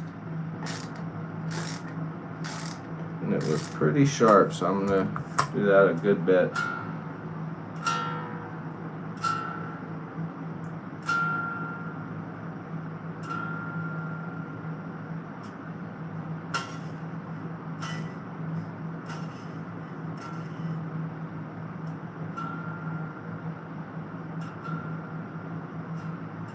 I'm gonna hit pretty soft.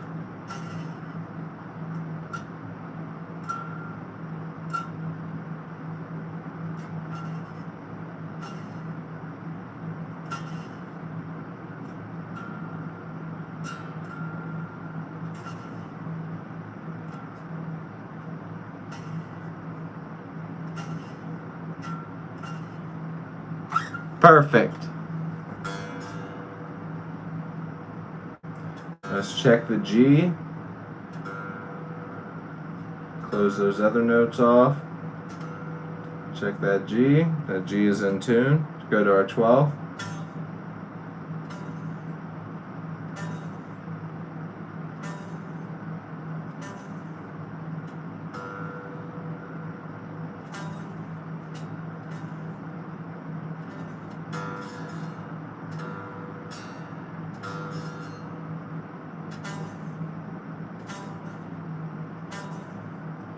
Looks like it is a little sharp, so we're going to tighten this screw up,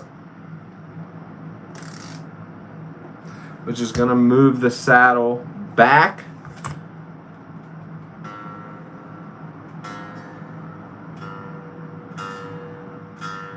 It's just ever so slightly going to be sharp.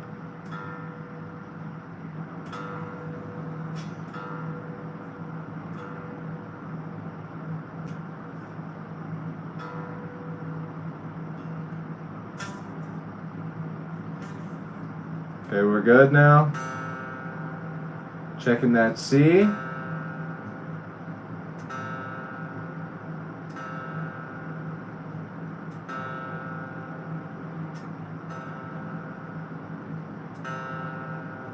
C looks good. C is perfect. F or G string.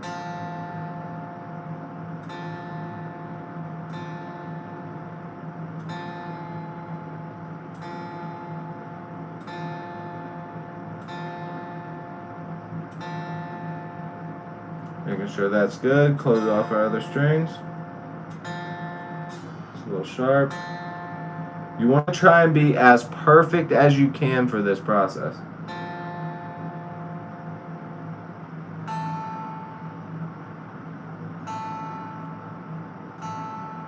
Alright, so let's go back to F.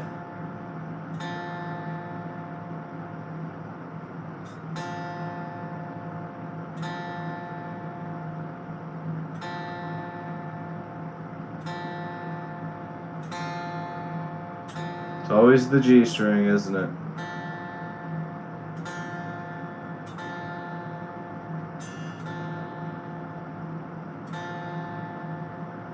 There we go. Let's check that.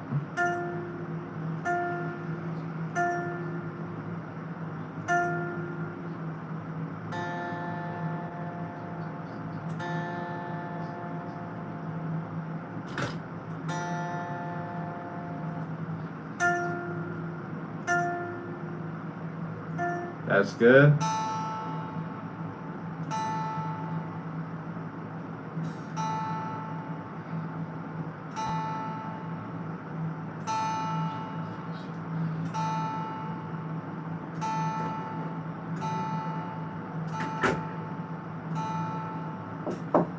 Yep. Owen's in the shower and getting out. Alright. Checking the A string. That one's good too. We're getting pretty damn lucky here.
And we're good.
All right. She is restrung, baby. And set up with a new gauge. I think what I might end up doing, I'm gonna see how I like the guitar, because obviously we're in drop C, so we'll go to D standard, see how I like it in between, and if it works out, then what I might do is take this guitar and actually just keep that C and tune these down a full step so we are in C standard, and when I drop it from there it will be an A sharp, drop A sharp, and then we'll have a drop A sharp and a C standard, and then this guitar can get used for like some extreme metal and some more heavier type of stuff. What kind of pickups do you run? Honestly, I'm not really too picky with pickups. I just like something that's a little hot, and sometimes I like something that's very passive and push the shit out of the amp with the gain and with the pedal. But it really just depends. Like this one has the Seymour Duncan Solars in them. One of my favorite pickups, especially for lower tunings. It's so fucking chunky, dude. It's crazy, especially with the way that I play my guitar. I like to have a medium action, so I just it plays perfect for that really heavy chug.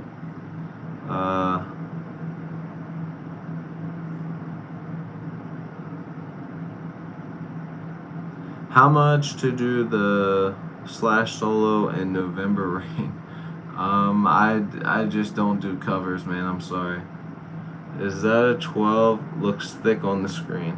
So it's an 11 and 56. Typically I run Typically I run 49 11s, but I want this guitar to be for something lower, so I put this as 56.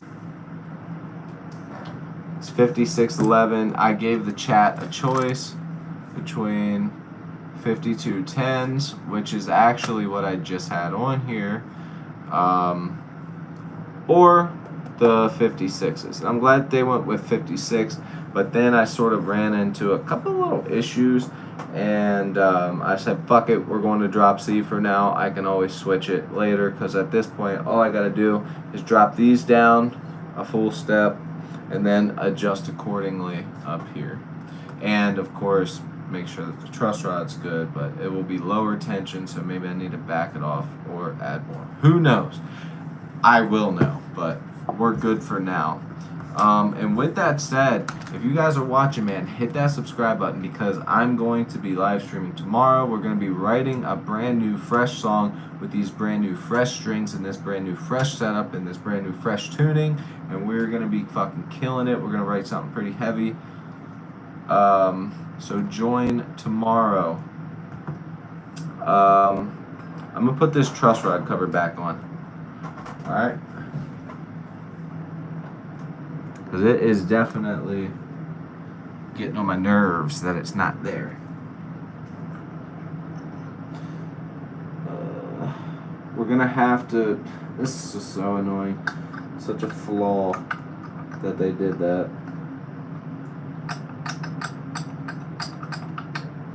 So those of you that weren't here when I realized this, the truss rod cover on this, the screw hole is like, it's supposed to be right here. It's like right there. So it's pushed forward and there's like a gap in between there. Very weird. It's the only thing I've ever really found wrong with this guitar.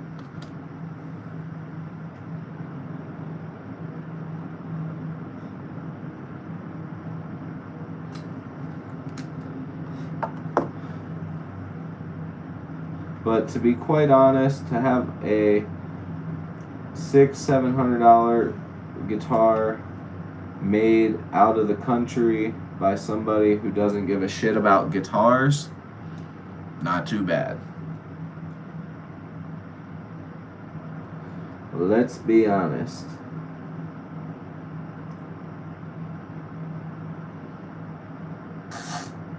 At one point there was a quality control issue with Solar Guitars, and then Ola England and some other people, whatever, went to the factory in which his guitars get made, and they fixed the problems that were going on. They fired, hired, and did all the good stuff that needs done with the quality control.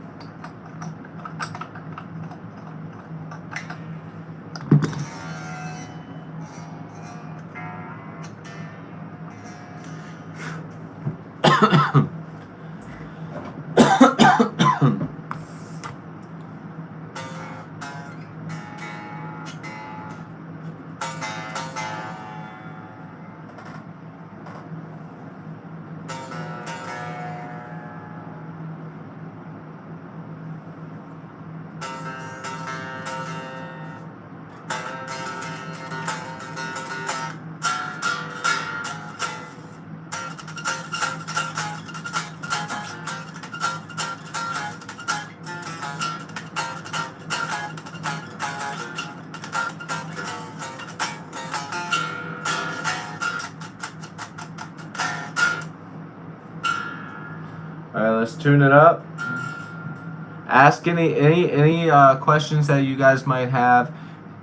Go ahead, ask those questions now, because I'm going to be hopping off here. And like I said, don't forget to subscribe. I'm not just saying that to get numbers. I'm saying that because if you guys are here right now watching, then obviously something caught your attention. So hit that subscribe button, tap the bell so you can see when I go live tomorrow. And we're going to write a song live with the chat. So tap that subscribe button. If you don't like it, guess what? You can unsubscribe. No biggie.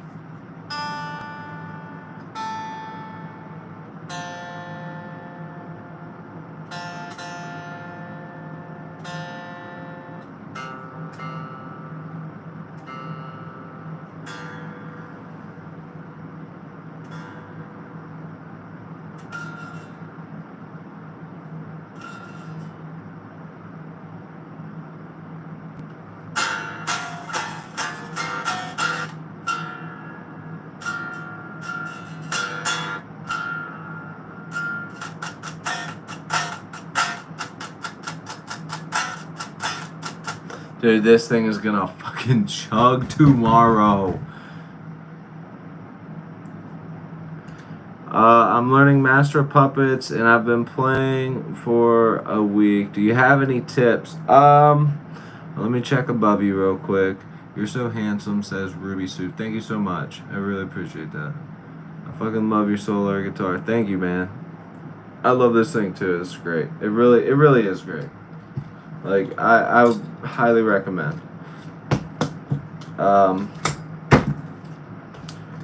As far as your question goes about playing Master of Puppets or really playing any song, is practice, practice, practice. Of course, that's not what you want to hear, but at the end of the day, that is the truth. Videos, it's all in your hand technique. With that song, I'm not in the right tuning for it. I'm actually in a drop tuning, but with that song especially, you need to make sure that you are keeping your hand synchronization with your both hands are synchronized. So do it slow. Start off slow. Don't be fucking scared to play slow. With that song especially, it's like, you know what I'm saying? It's got that.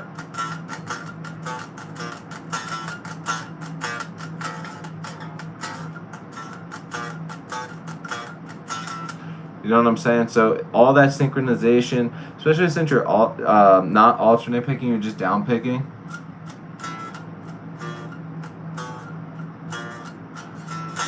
Makes it super easy. And then the faster you go, so you start off slow,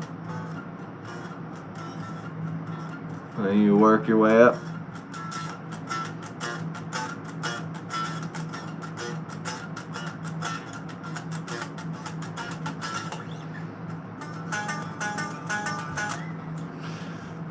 It just says what it is. You got to take your time. You can't rush playing guitar. Guitar is fucking hard. Like, it's not easy. It's one of the harder instruments to learn. It's definitely harder than drums. It's definitely harder in its own ways than bass. It's definitely just one of the harder instruments to play. It's not easy. It's easy to just play some chords, sit by the campfire, and impress everybody that doesn't play guitar. But getting good at guitar is not easy, and you have to fucking practice. And just playing slow is the best way to do it. Something I like to do to get my picking hand up, you can download a free metronome on any phone. Doesn't matter what type of phone you have, where you live, who you are, it doesn't fucking matter. You can download a metronome on your phone, and you can sit there with an amp and a Bluetooth speaker, or you can just sit there like this, put it on especially if you're playing metal, put it on 170, 160, 150, and work your way up with your down picking or alternate picking. Dun, dun, dun, dun, dun, dun, dun, dun, dun, dun, dun, dun, dun, dun. You know what I'm saying? So just get used to, first off, a metronome. Second off, practice, practice, practice, practice. Start off slow. That's the best advice I can get you. Also, if you're really trying to be a musician, start jamming with people. That's the best piece of advice that I can give you at all in general. Start playing music with people. I gotta pack all this shit up. I don't think I'm gonna do this tonight. That's not like me. Usually I'm like, I gotta have everything clean before I can do anything else, but I'm hungry. And it's 10 o'clock. Appreciate it, bro. I don't mind putting in the work. You're right about the hands, the sync. That helps a lot. Yeah, and with hand synchronization, there are exercises. I don't usually do stuff like that on my channel, but there is a guy named Ben Eller, super funny guy, great YouTuber, and I would highly recommend checking him out. You can start learning easier songs to build the technique, but if you want to start with that song, yeah, I mean, and that's what I also said was, easier songs. But if you're trying to learn that song, you're gonna have to go slow. If you're just starting to play guitar and you're trying to learn Master of Puppets, that's that's kind of a difficult song to start with. But it's also a good song to start with because there are so much different things that you can find to anything Metallica. You could probably find a different BPM version of that song in like every BPM version out there. Like you could probably find just about anything. So it's a good song in that sense. It's a bad song in the sense of you learning how to play guitar. The best way to synchronize your hands up is obviously playing cowboy chords. You know, your regular acoustic guitar chords. Getting used to changing the chords back and forth. After that, hand synchronizations. Find patterns within scales, and just get used to that alternate picking. Down pick it all, and then alternate pick it all. Like I said, I'm in drop C, so it's not the real scale, but let's go to the A minor scale. Let's say I'm gonna do that. So if I'm gonna do that whole scale with down picking, you know, just practice that. Just down pick it. Go slow till you can pick it up, and you'll eventually get to a point where you can actually start to pick it up. But that will help the hand synchronization, and you will be learning some boxes, which is always good to learn. I mean, honestly, it's one of the best things that you can start to learn, because after you start to learn that and start to learn why it makes sense up here and here, you pretty much start to unlock guitar, and it becomes much easier to understand and write songs. Random, what's up, man? AC, you the man. It's probably your hand then. If picking's your biggest struggle, then you need to find first off how you want to play. I play like this. That's how I play. Don't play like this. Don't play like this. Don't play like that. Put the fucking pick in your hand to where it's comfortable. Move it if you got to a little bit. Squeeze it. Wrap your hands. Claw. And get ready. It's all in that wrist right there. It really becomes about like a rhythm, like more of just that wrist and your arm shaking together.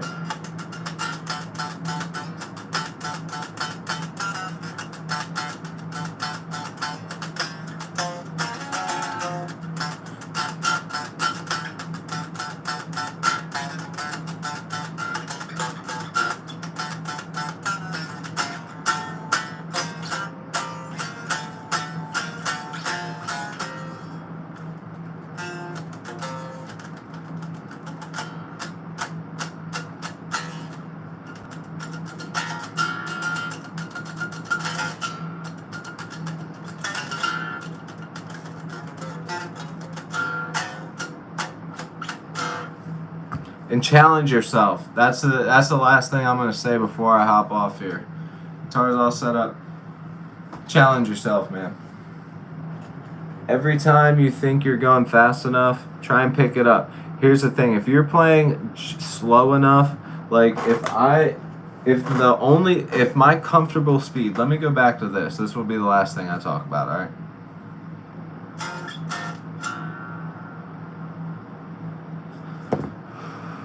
If I'm only comfortable at this speed,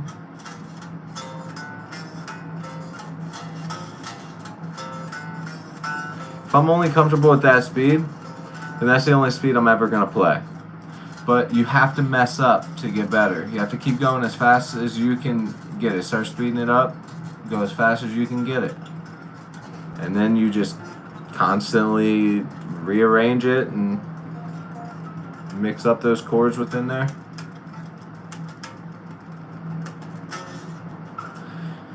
And just make it work. But you have to play, if you're especially trying to pick up speed, it's going to be shitty as fuck. But work on your hand placement, where your hand's at, where you're palm muting, especially for something like Master of Puppets. You don't want to be fucking up here all the way. You don't want to be so far back here. You want to have that perfect chug spot where the string rings out.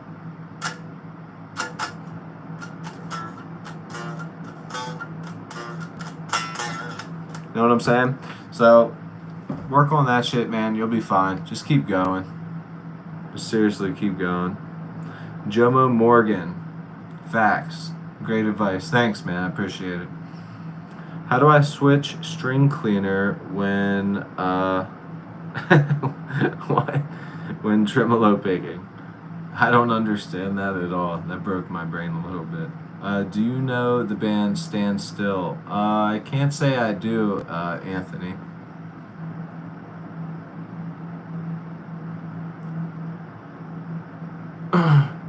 But yeah, it's always the answer you never want to hear, you know? It really is. It's always the answer you don't want to hear. Especially with playing guitar, because it's one of those things, it's not instant gratification. If you want instant gratification on guitar, get an acoustic and start learning cowboy chords and look up your favorite acoustic songs you can think of and start trying to learn those. That's the most instant gratification on a guitar you're going to get. Now, if you're actually looking to get better at guitar, you're going to have to start off with that stuff as well, but, I mean, you're really going to have to put in work. Like, it's not easy. Even those young little kid prodigies, like, maybe, yeah, they had, like, just the natural connection between hands, brain, and guitar, but they still had to put in the work to get to that point, so... Either way, but yeah, man, it's good to have you guys. Hit that subscribe button. Join me on the live stream tomorrow. We're going to be writing a song live with the chat. I can't wait. You guys are going to be able to see everything from a different aspect here on the Sony camera. And you guys will see Reaper. So you'll see the session open. You'll see me writing the song, the drums, the bass, the guitar, all that stuff. We're going to come up with it on the spot. So it'll be super fun. I can't wait to have some new people in there as well. Of course, and everybody welcome T.O. because we got T.O. and AC in here right now. They're moderators for the streams. Great dudes. Join the Discord if you want. If you guys want free drum tracks, free jam tracks, go to my Patreon, Cody Barnett on Patreon. There's free tiers and there are paid tiers on there. If you wish to donate, you guys can do a super chat, or I have a PayPal linked in my bio. Join the Discord community if you guys ever need any advice playing guitar, you guys want to share your music, you guys want to share memes, you guys want to do anything like that, guitar, music related, do that. There's all types of stuff that you can do based around the channel. But yeah, if that's going to do it, then that's going to do it. I can't wait to see you guys tomorrow. Not sure exactly what time I should stream, but if you guys are good for around 5 o'clock Eastern, that would probably be the best time for me. So,